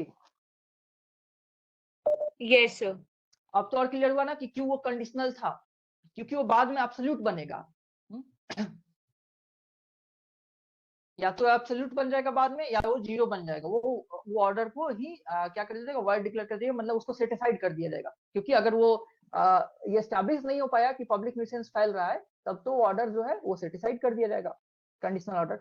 सबसेक्शन 2 देखो, no order duly made by a state under this section shall be called in question in any civil court. Subsection 2 बहुत सिंपल दिया हुआ है कि अगर कोई सेक्शन के अंडर में कोई ऑर्डर आया हुआ है, उसको किसी सिविल कोर्ट में क्वेश्चन के दायरे में नहीं लाया जाएगा, क्योंकि एक सिंपल सा कंडीशनल ऑर्डर है। ये नहीं कि अब ये कर दिया अब हम केस कर दे उस मजिस्ट्रेट के अगेंस्ट में कि क्यों हमें आदेश दे दिया कि हटाने के लिए। ओके, ये एक गुड फेथ में ये ऑर्डर्स हैं, इसके अगेंस्ट में सिविल कोर्ट में इसको सिविल कोर्ट में एज ए क्वेश्चन नहीं अराइज किया जाएगा।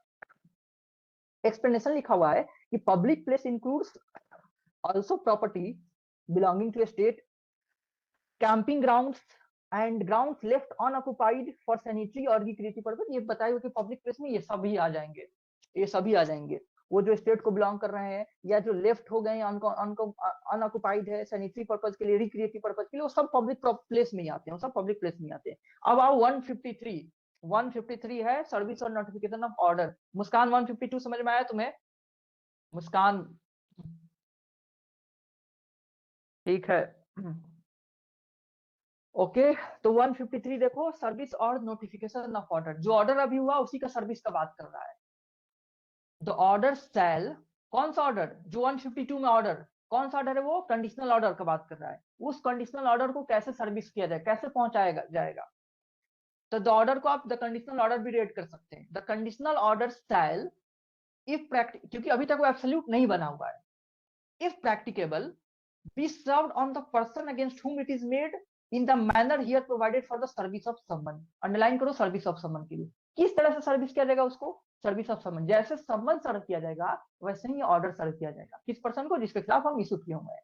जैसे समन सर्व किया जाता है वैसे ही ऑर्डर सर्व किया जाएगा। सर्विस का मतलब समझ ही रहे हैं आप, पहुंचाना का बात हो रहा है। जिस पर्सन को मेरे खिलाफ ऑर्डर आया है तो मुझ तक वो ऑर्डर पहुंचना तो चाहिए। कैसे पहुंचेगा? जैसे समन पहुंचता है वैसे। तो सर्विस ऑफ समन को अंडरलाइन करो। Service of the order shall be made in such way as the service of summon is done. ठीक है, सर्विस ऑफ समन जैसे किया जाता है। Subsection 2, if such order can not be served, can not be so served, मतलब अगर उस तरह से सर्व नहीं हो पा रहा है, सबसेक्शन 1 के अकॉर्डिंग वो सर्व नहीं हो पा रहा है, it shall be notified by proclamation published in such manner as the state government may by rules direct and the copy thereof shall be stuck। पहले प्रोक्लेमेशन को अंडरलाइन करो। It shall be notified by proclamation, उसको proclaim करके notify कर दिया जाएगा। जैसा state government notify करे उस तरह से उसको प्रोक्लेम करके नोटिफाई कर दिया जाएगा ताकि इन जनरल पब्लिक को पता चल जाए। और ये भी लिखा हुआ है एंड उसका कॉपी को शैल बी स्टक ऑफ, कहां चिपकाया जाएगा? एट सच प्लेस और places as may be fittest for conveying the information to such person, मतलब कोई अप्रोप्रिएट जगह पे चिपका दिया जाएगा जिससे लग रहा है कि उस पर्सन को इंफॉर्मेशन मिल सकता है। मान लो उसका कोई घर था, कोई एड्रेस पता था, वहां पे चिपका दिए हुए हैं जहां पे देखने की संभावना है उसका ज्यादा पे। ठीक है, तो अगर सबसेक्शन 1 के अकॉर्डिंग, मतलब जैसे समन सर्व होता है उसके अकॉर्डिंग ये सर्व नहीं हो पा रहा है तो कैसे सर्व किया जाएगा उसको? कैसे प्रोक्लेमेशन उसका किया जाएगा? जैसा स्टेट गवर्नमेंट डायरेक्ट करे उस मैनर में, जैसा स्टेट गवर्नमेंट डायरेक्ट करे उस मैनर में प्रोक्लेमेशन किया जाएगा। और क्या किया जाएगा? उसकी एक कॉपी को, मतलब उस कंडीशनल ऑर्डर के एक कॉपी को चिपका दिया जाएगा। कहाँ पे चिपका दिया जाएगा? एक किसी अप्रोप्रिएट प्लेस पे जहां से लग रहा है रीजनेबली कि उस पर्सन को इंफॉर्मेशन मिल सकता है, मिल सकता है। ठीक है, ठीक है Niharika?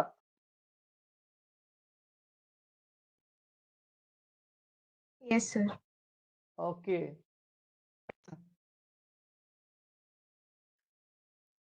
Information to such person हो गया। अब सेक्शन 154 देखो, सब सेक्शन बहुत ही आसानी सब सेक्शन चल रहा है। सेक्शन 152 ही सबसे इंपॉर्टेंट था और उसमें भी कुछ याद करने वाला ज्यादा चीजें नहीं थे, ये वाला मेन था, ये मेन याद करना था। और जो मैंने ग्राउंड बताया, जो न्यूसेंस का कारण बनता है उसको रटना नहीं है, बट 2-4 बार रीड कर लेना। एटलीस्ट जो मैंने पॉइंटर्स आपको अंडरलाइन कराया उतना भी अगर आप ध्यान में रखोगे तो पता चल जाएगा किस चीज का बात हो रहा है। ओके, एनिमल से ही आपको समझ में आ जाएगा कि एनिमल से जो ऑब्स्ट्रक्शन हो सकता है, एनिमल से जो दिक्कतें हो सकती है उसकी बात हो रही है आपको।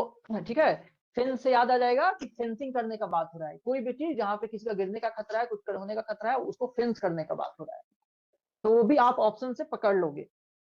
154, person to whom order is addressed to obey और टू सो कॉज। ठीक है, देखो ये क्या कर रहा है। पर्सन के पास दो तरीका है। अब पहला क्या हो गया? To obey, to show cause. अब मेरे खिलाफ कंडीशनल ऑर्डर आया हुआ है, मेरे खिलाफ कंडीशनल ऑर्डर आया हुआ है न्यूसेंस को रिमूव करने के लिए, जो था उसमें उसको रिमूव करने के लिए। अब मेरे पास दो ऑप्शन है, मेरे पास दो ऑप्शन है। पहला है कि मैं उसको मान लूं, उस ऑर्डर से मैं अबाइड बाई कर लूं, उसको कंप्लाई कर लूं। दूसरा मेरे पास ऑप्शन है कि मैं उसके अगेंस्ट में शोकॉज दूं, अपना रिप्लाई दूं। ठीक है, क्यों नहीं मैं इसको मानना चाहता हूं, मैं बताऊंगा कि ये नहीं, मैंने पब्लिक न्यूसेंस नहीं क्रिएट किया हुआ है, ये जो प्रॉपर्टी है मेरी प्राइवेट प्रॉपर्टी है, इस पे कोई रास्ता क्यों मांगेगा जाने के लिए। वट एवर रीजन है, मैं उसको रीजंस बताऊं। ठीक है, टू शो कॉज, मैं कारण बताऊं कि क्यों नहीं उस ऑर्डर को एब्सोल्यूट बन जाना चाहिए, मतलब उस ऑर्डर को एब्सोल्यूट नहीं बनना चाहिए। क्यों नहीं बनना चाहिए? क्योंकि मेरे पास ये रीजंस है। तो दो ऑप्शंस हो गए, जिस पर्सन के अगेंस्ट ऑर्डर इशू है उसको या तो मान ले या शो कॉज, मतलब कारण बताए, कारण बताए। ठीक है, तो आओ इसको पढ़ते हैं।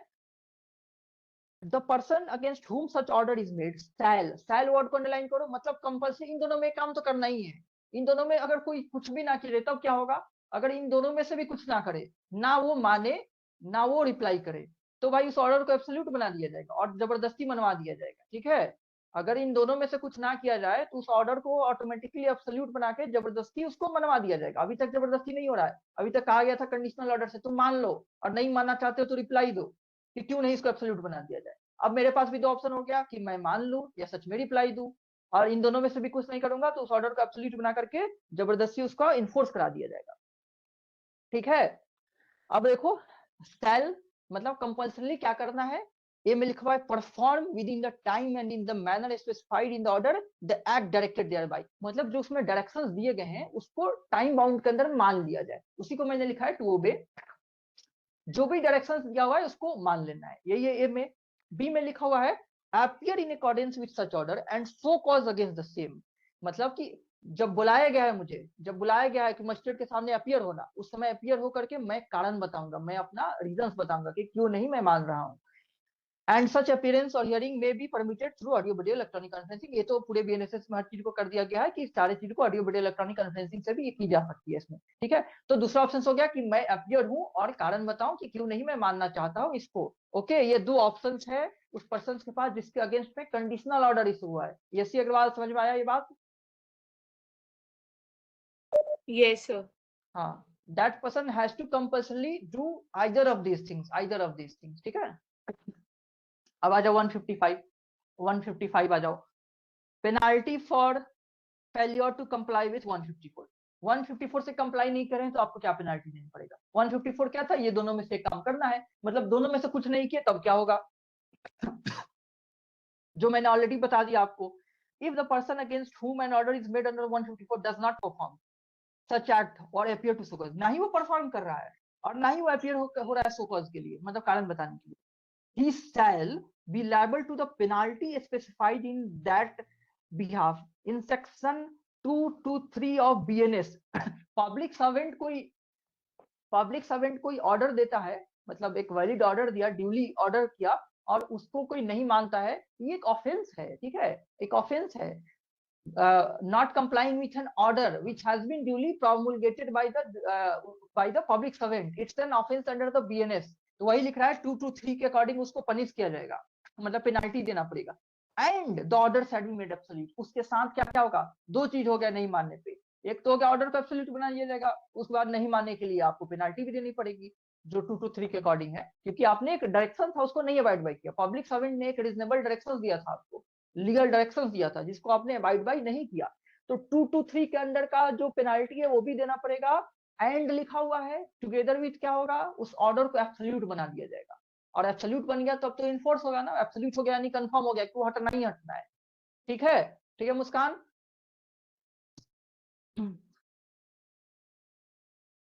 ओके, समझ गए आप?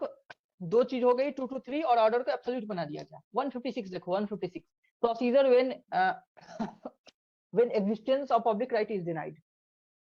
अब जो है, अब कंटेस्ट आ गया किसके तरफ से, उस पर्सन के समय से, उस वो पर्सन जो है इनकार कर दिया, वो बोल रहा है कि नहीं कोई पब्लिक राइट हम इन्फ्रिंज ही नहीं कर रहे हैं।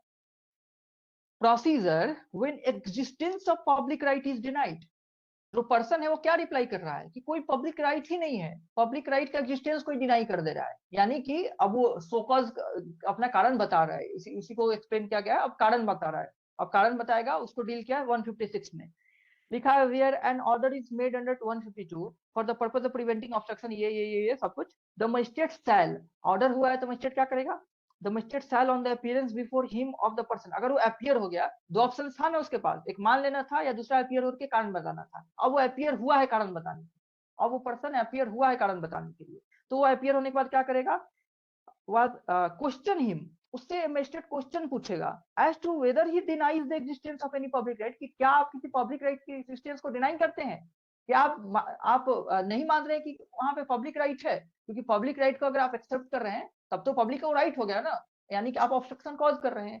अगर आप कह रहे हैं कि नहीं पब्लिक राइट कोई है ही नहीं, मेरा प्राइवेट प्रॉपर्टी है, मेरे प्राइवेट राइट्स है इस पे, ठीक है, तब वो डिनाई करेगा पब्लिक राइट को, पूछेगा उससे कि weather he denies the existence of any public right, क्या आप पब्लिक राइट के एग्जिस्टेंस को डिनाई कर रहे हैं, मना कर रहे हैं, in the respect, in respect of way, what ever respect जो भी हमने पढ़ा हुआ है कि उस नदी में, उस रास्ते में, किसी भी चीज पे, उस प्लेस में, and if it does so, वो एक्चुअली डिनाई कर रहा है, वो कह रहा है कि नहीं कोई पब्लिक राइट नहीं एग्जिस्ट करता है, वहां मेरा पर्सनल प्राइवेट राइट है, उस प्रॉपर्टी पे, उस चैनल पे, उस रिवर पे, उस प्लेस पे मेरा प्राइवेट राइट है।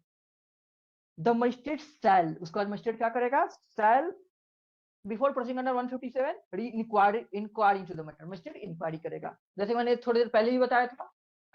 अब वो आ करके अपना बता रहा है, वो पर्सन जो है अपीयर हो गया है और वो कारण बता रहा है कि मेरा प्राइवेट राइट है, वो कोई पब्लिक राइट वहां एग्जिस्ट ही नहीं कर रहा है, तो फिर पब्लिक क्यों क्लेम कर रही है अपना राइट? वो मेरी प्राइवेट प्रॉपर्टी और मेरा प्राइवेट राइट है।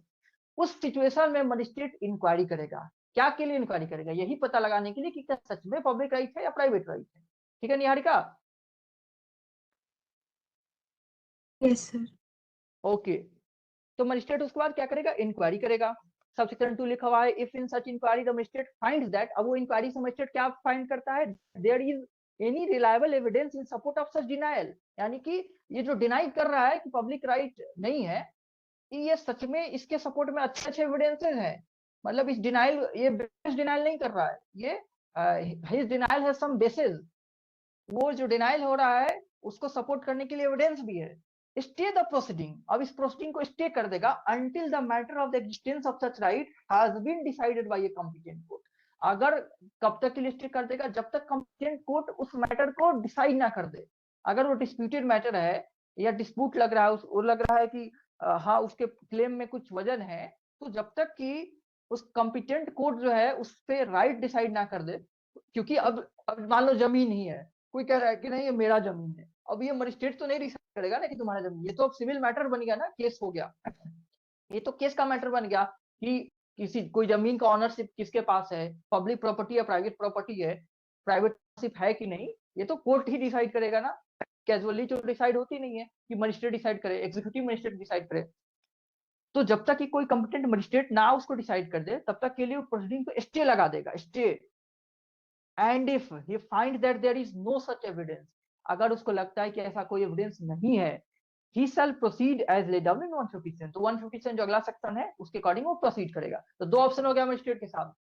अगर मजिस्ट्रेट को लग रहा है, पर्सन जो आया है वो क्या कर रहा है, वो डिनाई कर दिया कि नहीं यहाँ पब्लिक राइट नहीं है, मेरा प्राइवेट राइट है, तो अगर मजिस्ट्रेट को लग रहा है कि इसके क्लेम में कुछ बेसिस है, रीजनेबली क्लेम कर रहा है, इसके पास एविडेंसेस है, देन वो क्या करेगा? इस सारे प्रोसीडिंग पे तब तक के लिए स्टे लगा देगा जब तक कोई कंपिटेंट कोर्ट ना डिसाइड कर दे उसके राइट को। अगर उसको लग रहा है कि ये बेसलेस क्लेम है, ऐसा कोई राइट इसका नहीं एग्जिस्ट कर रहा है, पब्लिक राइट एग्जिस्ट कर रहा है, देन वो क्या कर रहा है? वो प्रोसीड कर जाएगा 157 के अकॉर्डिंग, जो अगला सेक्शन है। And if he find that there is no such evidence, he proceed as around 157 के अकॉर्डिंग प्रोसीड कर जाएगा। ठीक है रेनू? रेनू यहाँ तक क्लियर है सब सेक्शन 2 तक?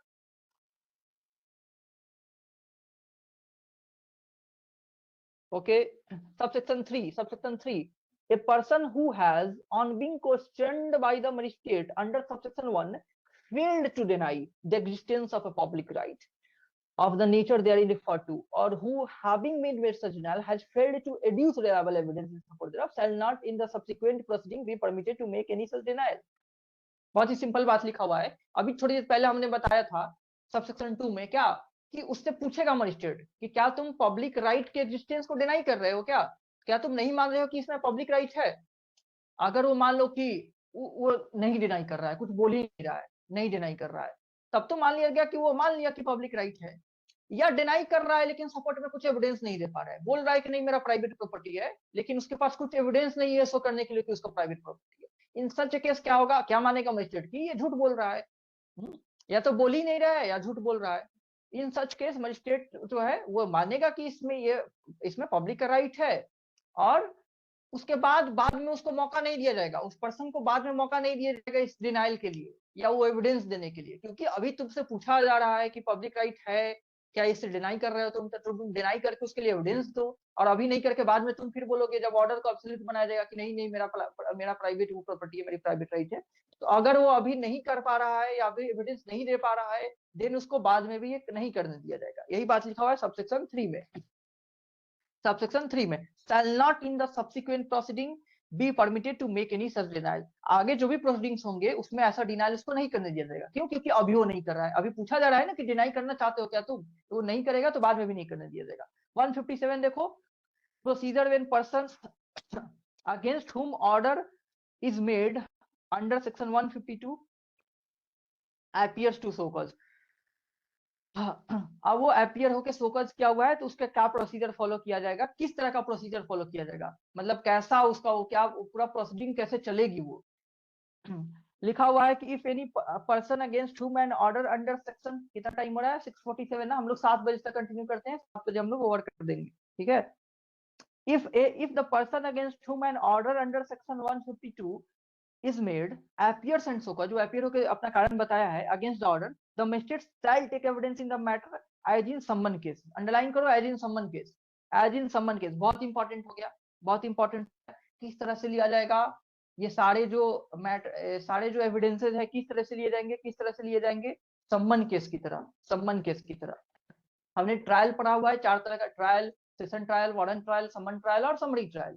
सारे ट्रायल्स में प्रोसीजर्स जो थे डिफर कर रहे थे थोड़े बहुत, जैसे जैसे समरी की तरफ बढ़ रहे थे हम लोग, प्रोसीजर बहुत ज्यादा लेस कॉम्प्लेक्स होता जा रहा था। तो ये जो यहाँ का प्रोसीजर है, एविडेंस कलेक्शन का प्रोसेस, ये किस तरह से फॉलो होगा, कैसे फॉलो होगा, कैसे फॉलो होगा निहारिका? सम्मन समरी कैसे?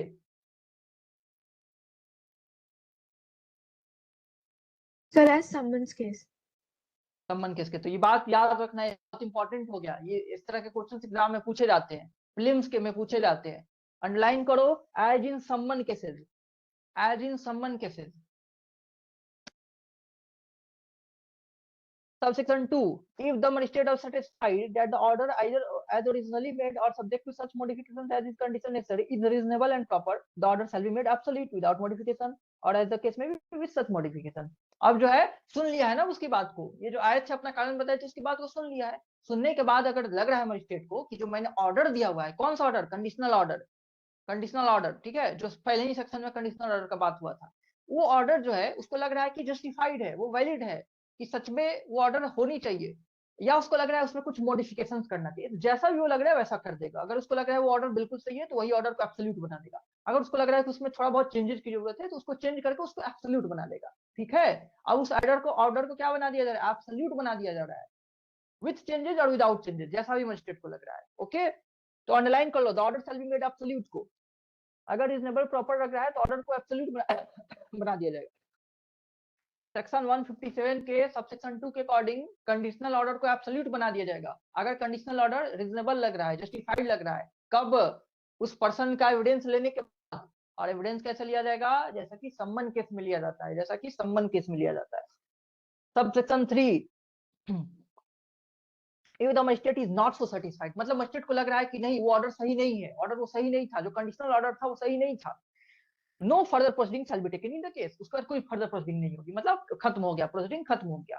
तभी वो कंडीशनल ऑर्डर था, क्योंकि वो कंडीशनल ऑर्डर फाइनली जाकर के क्या बन गया है? फाइनली आइदर वो एब्सोल्यूट बन गया है या वो कुछ नहीं रहा, उसकी सारी अस्तित्व खत्म हो गया, वो सेटिस्फाइड हो गया, उसकी कुछ महत्वता नहीं रही। लेकिन अगर लग रहा है कि वो रीजनेबल था तो एब्सोल्यूट बन गया, इसलिए स्टार्टिंग में उसका नाम कंडीशनल ऑर्डर दिया गया था, अब वो एब्सोल्यूट बन गया, या वो अब कुछ नहीं रहा। अगर लग रहा है कि कोई रीजनेबल प्रॉपर नहीं है ग्राउंड, तो उससे कोई फर्दर प्रोसीडिंग नहीं होगा, वो ऑर्डर जो है वो खत्म मान लिया जाएगा। Provided that the proceeding under this section shall be completed as soon as possible within a period of 90 days. Underline कर लो, टाइम पीरियड आ गया तो ऑटोमेटिकली इंपॉर्टेंट होगा प्रीलिम्स के लिए। 90 दिन के अंदर किया जाएगा, 90 दिन के अंदर, and which may be extended for the reasons to be recorded in writing to 120 days। इसको भी अंडरलाइन कर लो, एक्सटेंडेड कहां तक हो सकता है? टू 120 डेज, 30 दिन और एक्सटेंड हो सकता है, एक्सटेंडेड टू 120 डेज, ठीक है। 90 दिन के अंदर कर लेना है, या उससे एक्सटेंड होके 120 दिन तक जा सकता है, 120 दिन तक जा सकता है।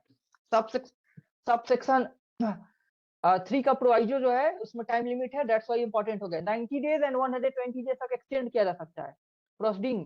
ये जो प्रोसीडिंग की बात चल रही है वो जल्दी से जल्दी कंप्लीट किया जाएगा, ज्यादा से ज्यादा 90 दिन के अंदर में, और 90 को भी एक्सटेंड करके 120 किया जा सकता है, लेकिन उसके लिए स्पेशल रीजन रिकॉर्ड करना होगा। 158 देखो, power of magistrate to direct local investigation and examination of an expert.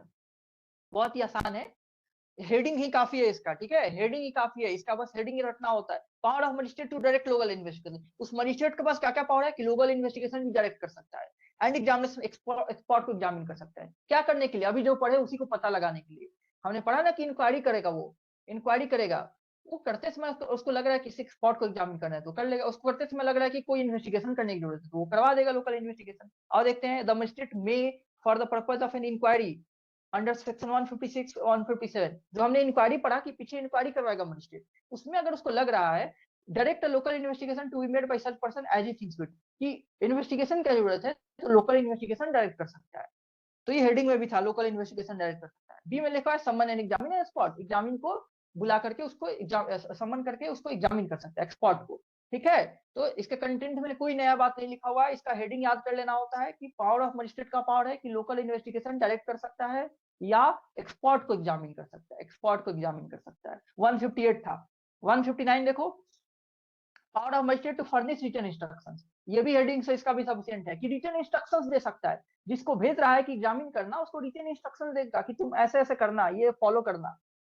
We are the magistrate direct local investigation by any person, जो हम ऊपर पढ़ा कि लोकल इन्वेस्टिगेशन डायरेक्ट कर सकता है, अब लिखा कि अगर वो किया है, अगर लोकल इन्वेस्टिगेशन डायरेक्ट किया है 158 में, तो मजिस्ट्रेट उसके साथ क्या कर सकता है, उसके साथ लिखा है ए में furnish such person with such written instruction as may be necessary, as may seem necessary, मतलब कि उसको गाइड करने के लिए कुछ लग रहा है कि मुझ रिटन इंस्ट्रक्शंस दे दे कि ऐसे ऐसे तुम इन्वेस्टिगेशन करना, ऐसे ऐसे तुम इंक्वायरी करना, तो वो रिटन इंस्ट्रक्शंस भी दे सकता है उसको। बी में है declare by whom the whole or part of the necessary expenses of the local investigation shall be paid, ये भी डिक्लेयर कर सकता है कि ये जो खर्च आने वाला है इस लोकल इन्वेस्टिगेशन का वो कौन पे करेगा, कौन पे करेगा और कितना पे करेगा। ठीक है, तो पेमेंट कितना और कौन करेगा ये भी डेट कर सकता है। सब सेक्शन 2 लिखा हुआ है the report of such person may be read as evidence in the case, क्योंकि लोकल इन्वेस्टिगेशन करवा रहा है मजिस्ट्रेट, तो उसका जो रिपोर्ट आएगा उसको एज एविडेंस रेड किया जाएगा, मतलब उसका वैल्यू होगा, क्योंकि पता लगाने के लिए ही तो इंक्वायरी करवा रहा है इंक्वायरी, और उस इंक्वायरी में वो लोकल इन्वेस्टिगेशन करने का आदेश दिया था, तो जो भी उसका कंक्लूजन आएगा उसको यूज किया जाएगा एज एविडेंस। सब सेक्शन 3 में है where the magistrate summon and examining spot, under section 158 the magistrate may direct by whom the cost of such summoning, इसका भी बोल रहा है, लोकल इन्वेस्टिगेशन का भी बता दिया खर्च कौन होगा, और अगर एक्सपर्ट को बुलाया जा रहा है तो उनका खर्च कौन बियर करेगा ये भी मजिस्ट्रेट डायरेक्ट कर सकता है।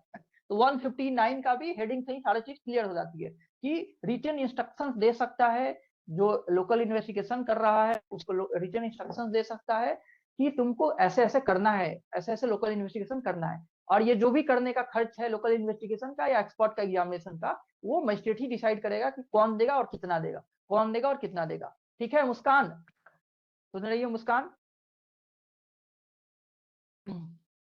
ओके, ये सब प्रोविजंस बहुत छोटे छोटे और बहुत ही आसान है, इसलिए मैं थोड़ा फास्ट ये बता दे रहा हूँ ये सब प्रोविजंस, क्योंकि जो मेन प्रोविजंस थे वो हो गए, ये सारे जो न्यूसेंस का था। आओ 160 देखते हैं। 160 3 सेक्शंस बचा हुआ है इंजंक्शन में, इंजंक्शन बोल रहा हूँ ये न्यूसेंस में। 160 procedure on order being made absolute and consequences of disobedience, देखो हेडिंग से पता चल रहा है क्या की बात करेगा, on order being made absolute, जिस ऑर्डर को एब्सोल्यूट बना दिया गया है उसके बाद वो क्या होगा, और उसको अगर कोई डिसओबे करता है देन क्या हुआ उसका कंसीक्वेंस, जिस कंडीशनल ऑर्डर को एब्सोल्यूट बना दिया गया था उसके डिसओबे का क्या कंसीक्वेंस होगा, या वो एब्सोल्यूट बनने के बाद वो क्या होगा उसको जबरदस्ती फॉलो करवा दिया जाएगा। Section 160 when an order has been made absolute under 155 or 157, जो absolute order बन चुका है पहले, the magistrate shall give notice of the same to the person against whom the order was made, अब वो फिर उसको नोटिस देगा, मेरे खिलाफ मान लो ऑर्डर आया था कंडीशनल ऑर्डर, अब वो एब्सोल्यूट बना दिया मजिस्ट्रेट, तो फिर मुझे बताएगा ना कि तुम्हारे खिलाफ जो ऑर्डर था एब्सोल्यूट बन गया, and shall further require him to perform, और फिर बोलेगा कि अब तुम मान लो the act directed by the order, जो भी कहा गया उसमें वो मान लो विद इन द इतने समय के अंदर में, within the time so fixed, time to be fixed in the notice, and inform that, और उसको इन्फॉर्म करेगा कि अगर तुम डिसोबे करते हो in case of disobedience he shall be liable to penalty provided under section 223 of the BNS, कि तुम नहीं मानोगे तो तुम 223 के अंदर लायबल होगे। 223 थोड़ी देर पहले मैंने बताया था बीएनएस का, कोई भी पब्लिक सर्वेंट अगर कोई ऑर्डर मेड कर रहा है उससे कंप्लाई करना कंपलसरी है, उसको अगर डिसोबे करेंगे तो उसके लिए पेनल्टी होती है। तो आदेश देगा अब मजिस्ट्रेट जो है वो ऑर्डर को एब्सोल्यूट बनने के बाद फिर से मुझे इंटीमेट करेगा कि आपके खिलाफ के ऑर्डर को एब्सोल्यूट बना दिया गया है, कंडीशनल ऑर्डर को एब्सोल्यूट बना दिया गया है, इसको आप मान लीजिए, जो भी लिखा हुआ है उसको अवॉइड बाय कर लीजिए, अगर नहीं करेंगे तो आप जो है लायबल होंगे for penalty under this particular section of BNS. सब section 2 if such act is not performed, नहीं कर रहा है विद इन द टाइम, उस फिक्स पीरियड में भी वो नहीं कर रहा है, जो भी टाइम फिक्स था उसमें वो नहीं किया, the magistrate may cause it to be perform, अब उसको जबरदस्ती करवा सकता है, ठीक है। अगर वो उस टाइम पीरियड में भी नहीं परफॉर्म किया तो मजिस्ट्रेट उसको जबरदस्ती करवा सकता है। And may recover the cost of performing, और वो करवाने का जो खर्च है ना वो भी रिकवर करेगा। मान लो पुलिस को ले जाना पड़ा है, कुछ खर्च लगा है उसको वो सही करवाने में, जो नहीं कर रहा था, कुछ ढांचा उसको गिराने में, रिपेयर कराने में, जो भी खर्च लगेगा उसको रिकवर करेगा, करवा भी देगा जबरदस्ती और उससे पैसे भी रिकवर करेगा। Either by the sale of any building goods or other property remove by his order, मतलब चाहे तो अगर बेच कर रिकवर करना चाहता है वो बेच कर रिकवर करे, और बाय द डिस्ट्रेस मतलब सीज करके भी रिकवर कर सकता है, and sale of any other movable property of such person within और विदाउट सच मजिस्ट्रेट जुरिडिक्शन, चाहे वो जुरिडिक्शन का प्रॉपर्टी हो चाहे बाहर का प्रॉपर्टी हो, उसको सीज भी कर सकता है। डिस्ट्रेस का मतलब भी सीजर ही होता है, सीज करके, ठीक है।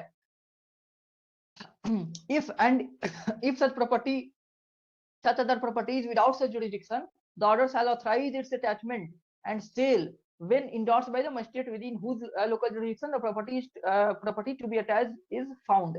ये बहुत बेसिक बात है, पहले भी हमने पढ़ा हुआ है कि अब जिसके अगर किसी और का जुरिडिक्शन में है तो वहां का मजिस्ट्रेट का परमिशन लेना पड़ेगा। बट इसका क्या एसेंस है, इसका एसेंस ये है कि अगर वो नहीं मानता है एब्सोल्यूट ऑर्डर को भी, तो पहले तो पेनाल्टी के लिए तो लायबल हो ही गया, उसके अलावा क्या किया जाएगा, उसके अलावा उसको जबरदस्ती कंप्लाई करवा दिया जाएगा, जबरदस्ती उसको इन्फोर्स कर दिया जाएगा, और उस इन्फोर्समेंट का जो खर्च है वो भी रिकवर कर लिया जाएगा, और वो रिकवर करने के लिए वो पैसा नहीं देगा तो उसको प्रॉपर्टी को बेच बाच के सब रिकवर कर लिया जाएगा। ठीक है Niharika? Yes, sir. Okay okay. अब फिर लिखा है subsection 3, no suit shall lie in respect of anything done in good faith under this section. फिर से वही हो गया, ये भी बात हर जगह लिखा हुआ है कि कोई भी एक्शन जो लिया गया है उस गुड फेथ में, उसके लिए कोई सूट नहीं लाई करेगा, कोई सूट नहीं लाई करेगा। दो सेक्शन है छोटे छोटे, हम लोग पढ़ लेते हैं 161 162, ठीक है। उसके बाद तो अर्जेंट केस वाला हम लोग नेक्स्ट क्लास पढ़ेंगे। इंजंक्शन पेंडिंग इंक्वायरी, ठीक है। पेंडिंग इंक्वायरी इंजंक्शन ऑर्डर की बात की जा रही है। पेंडिंग इंक्वायरी इंजंक्शन ऑर्डर लिखा है, इफ ए मजिस्ट्रेट, ये इंपॉर्टेंट है फिल्म्स के लिए, इसका हेडिंग भी पूछता है इंजंक्शन किसमें दिया हुआ है, पेंडिंग इंक्वायरी इंजंक्शन ऑर्डर कहाँ आ सकता है। ओके, तो 161 आप याद रखना इसका heading. If a magistrate making an order under section 152 considers that immediate measures should be taken to prevent imminent danger or injury of serious kind, मतलब कि जो ऑर्डर दे रहा था, जब कंडीशनल ऑर्डर दे रहा था, ठीक है, जब कंडीशनल ऑर्डर दे रहा था उस समय मजिस्ट्रेट को क्या लग रहा है, उस समय मजिस्ट्रेट को लग रहा है कुछ इमीडिएट मेजर्स लेना जरूरी है। इमीडिएट मेजर्स मतलब तुरंत कुछ स्टेप्स लेना जरूरी है, नहीं तो क्या हो जाएगा, वही हो जाएगा जो उसमें दिया हुआ था कि कुछ गिर गया, पोल गिर गया, घर गिर गया, पेड़ गिर गया, एनिमल्स किसी को काट लिया, एनिमल ने किसी को हार्म पहुंचा दिया, जो भी चीजें उसमें थी वो हो जाएगा, और वो सीरियस काइंड ऑफ है। ही में है, डिस्क्रिप्शन है, इशू सच एन इंजंक्शन, क्योंकि इंजंक्शन इशू करना डिस्क्रिप्शन होता है, कंपल्सरी तो बनाया नहीं जा सकता कि हर बार इंजंक्शन इशू करे। He may issue such an injunction to the person against whom the order was made, against whom the conditional order was made, ठीक है, as is required to obviate or prevent such danger or injury pending the determination of the matter, ठीक है। तो तुरंत injunction का order भी दे सकता है कि जब तक ये फाइनली डिसाइड नहीं हो जाता है कि उस ऑर्डर को एब्सोल्यूट बनाया जाए कि नहीं बनाया जाए, कि आपका राइट है भी कि नहीं है, पब्लिक राइट है भी कि नहीं है, तब तक आपको ये चीज कर देनी है। जो भी इंजंक्शन चीज रहेगी, अगर कुछ ऑब्स्ट्रक्ट कर रहा है तो नहीं करना है ऑब्स्ट्रक्ट, इंजंक्शन लगा दिया, ठीक है, इंजंक्शन ऑर्डर दे देगा कि टेम्पोररी तब तक के लिए आपको ये बातें माननी पड़ेंगी, इंजंक्शन ऑर्डर दे देगा।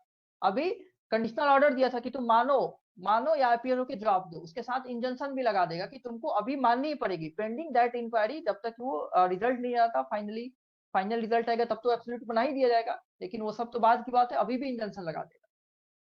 कब? जब एमिनेंटली लग रहा है कि तुरंत मेजर लेना जरूरी है, लग रहा है कि अर्जेंट मेजर्स लेने जरूरी है। सबसेक्शन 2 में लिखा हुआ है कि in default of such person forthwith obeying such injunction, मतलब कोई इंजंक्शन को नहीं मान रहा है, in default of such person forthwith obeying injunction, मतलब अगर कोई तुरंत ऑब्जेक्शन को नहीं मान रहा है, इंजंक्शन को नहीं मान रहा है, फॉरथविथ का मतलब तुरंत, इंजंक्शन ऑर्डर को नहीं मान रहा है, तो magistrate may himself use or cause to be used such means as he think fit to obviate such danger, मतलब उस डेंजर से बचने के लिए, ऑब्विएट का मतलब प्रिवेंट करना होता है, बचना होता है, सच डेंजर और टू प्रिवेंट सच इंजुरी, मतलब अब उसको यही बात हो गया, जबरदस्ती करवा सकता है, लिखा हुआ है कि जो भी उसको लगे उसको करवा सकता है। उस इंजंक्शन ऑर्डर को अगर नहीं मान रहा है तो जैसा भी लगे उसको मनवा सकता है वो करके, ठीक है। लिखा हुआ है मे हिमसेल्फ यूज, या खुद से यूज करेगा वो फोर्स, या किसी के थ्रू करवाएगा, किसी अपने सबऑर्डिनेट के थ्रू, पुलिस के थ्रू, जैसा भी करके उसको जैसा भी लगे वो करके वो इंजंक्शन फॉलो करवा देगा उससे। No suits shall lie in respect of anything done in good faith by magistrate under this section। फिर से वही बात हो गया कि गुड फेथ में अगर कुछ किया है तो सूट नहीं लाया हुआ। तो इस सेक्शन से क्या निकल के आया, इस सेक्शन से बस यही निकल के आया कि जब कोई मजिस्ट्रेट कंडीशनल ऑर्डर दे सकता है, मजिस्ट्रेट कौन कौन हो सकता है, ये वाले मजिस्ट्रेट, कोई डीएम है, एसडीएम है, या कोई एग्जीक्यूटिव मजिस्ट्रेट है जो specially empowered bye state government है, वो जब कंडीशनल ऑर्डर मेक कर रहे होते हैं उनको उस वक्त लग रहा है कि इमीडिएट मेजर्स लेने जरूरी है, और अगर लग रहा है लेना जरूरी है तो वो इंजंक्शन का ही ऑर्डर पास करेंगे कि इंक्वायरी अगर जब तक पेंडिंग है, चीजें हो रही हैं, तब तक तुम अभी इस बात को मान लो, ठीक है, अभी इस बात को मान लो। और वो अगर नहीं मान रहा है तो उसको मनवा देगा। सेक्शन 162 है, मजिस्ट्रेट में प्रोहिबिट रेपिटेशन और कंटिन्यूएंस ऑफ पब्लिक न्यूइसेंस। ये भी प्रीलिम्स में बहुत बार पूछता है, लास्ट सेक्शन है, ठीक है। मजिस्ट्रेट में प्रोहिबिट रेपिटेशन और कंटिन्यूएंस ऑफ पब्लिक न्यूइसेंस, किस चीज को प्रोहिबिट कर रहा है, रेपिटेशन को या कंटिन्यूएंस को, दो चीज को। और district magistrate, SDM, any other executive magistrate or deputy commissioner of police empowered by the state government, देखो यहाँ पर डिप्टी कमिश्नर ऑफ पुलिस भी लिखा हुआ है, एम्पावर्ड बाय स्टेट गवर्नमेंट, और द डीएम, मतलब ये जो district magistrate of commissioner police है, इसको एम्पावर या तो स्टेट गवर्नमेंट कर रहा है या डीएम कर रहा है। इन दिस वे आप may order any person not to repeat or continue a public nuisance as defined in BNS, मतलब कि पब्लिक न्यूइसेंस को रोकने का आदेश आ गया है, तो ये भी आदेश आ सकता है कि तुम इसको फिर कंटिन्यू कभी नहीं करोगे, ये नहीं कि अभी ऑर्डर आ गया फिर 1 महीने बाद कंटिन्यू कर दो, या तुम कभी रिपीट नहीं करोगे, ओके। फिर से कंटिन्यू नहीं करने का या रिपीट ना करने का आदेश भी दे सकता है। ये लोग जो है फिर से कंटिन्यू करना करने का, रिपीट, दो ऑर्डर है, दोनों को अंडरलाइन कर लो, रिपीटेशन और कंटिन्यूएंस दोनों हेडिंग में भी लिखा हुआ है, दोनों को अंडरलाइन कर लो। रिपीटेशन से रोकने का बात कर रहा है, और कंटिन्यूएंस मतलब फिर से वो आप कंटिन्यू नहीं करेंगे या कभी इसको रिपीट नहीं करेंगे उस चीज को, इसके लिए आदेश दे सकता है। इसमें डिप्टी कमिश्नर ऑफ पुलिस भी लिखा हुआ है, यानी एग्जीक्यूटिव मजिस्ट्रेट या डिप्टी कमिश्नर ऑफ पुलिस को कौन इंपावर करेगा, लिखा है स्टेट गवर्नमेंट या डीएम इंपावर करेगा। ये लोग क्या ऑर्डर दे सकते हैं कि पब्लिक न्यूइसेंस को ना रिपीट करना है ना ही कंटिन्यू करना है, ठीक है। रेनू,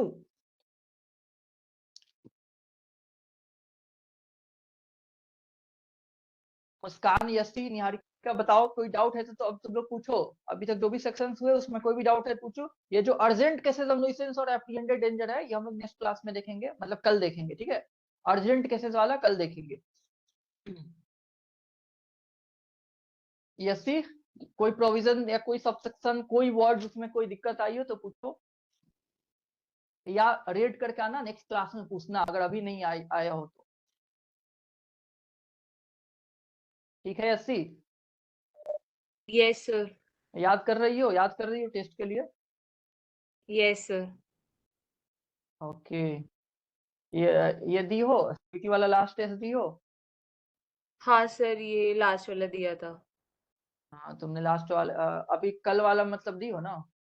हाँ, ये फर्स्ट वाला छोड़ के सारे दिए, सेकंड, थर्ड और फोर्थ, फर्स्ट वाला नहीं दिया था बस। हाँ, तो उसमें मुख्य लोगों की कॉपी चेक हो चुकी है अभी, आज हम लोग सबकी चेक करके रात में आप लोग को रिजल्ट दे देंगे। पिछला वाला टेस्ट तुम्हारा बहुत ही अच्छा था, तुमने हाईएस्ट स्कोर लाया हुआ था। ऐसे बहुत बढ़िया, ऐसे ही पढ़ते रहो, ठीक है। जो भी सब्जेक्ट से तुमको दिक्कत हो रही हो वो कभी भी पूछ सकती हो, मतलब जिसकी हम लोगों ने वीडियो अभी नहीं अपलोड किया हुआ है वो भी, मतलब जो नहीं पढ़ाया हुआ है सीयूटी में वो भी, वैसे कुछ दिनों बाद वो सब भी बता दिए जाएंगे। Yes sir. हाँ बस एक्चुअल एग्जाम में भी इतने मार्क्स आ जाए। हाँ, इसलिए उसको रिवाइज करते रहना सब कुछ को, और जो जो क्वेश्चन उसमें गलत हो रहा है ना उसको रट लेना, यस सर। उसको रट लेना जो भी गलत हो रहा है। और सीवीटी तो आसान ही एग्जाम होता है, इसके लिए टेंशन मत लो।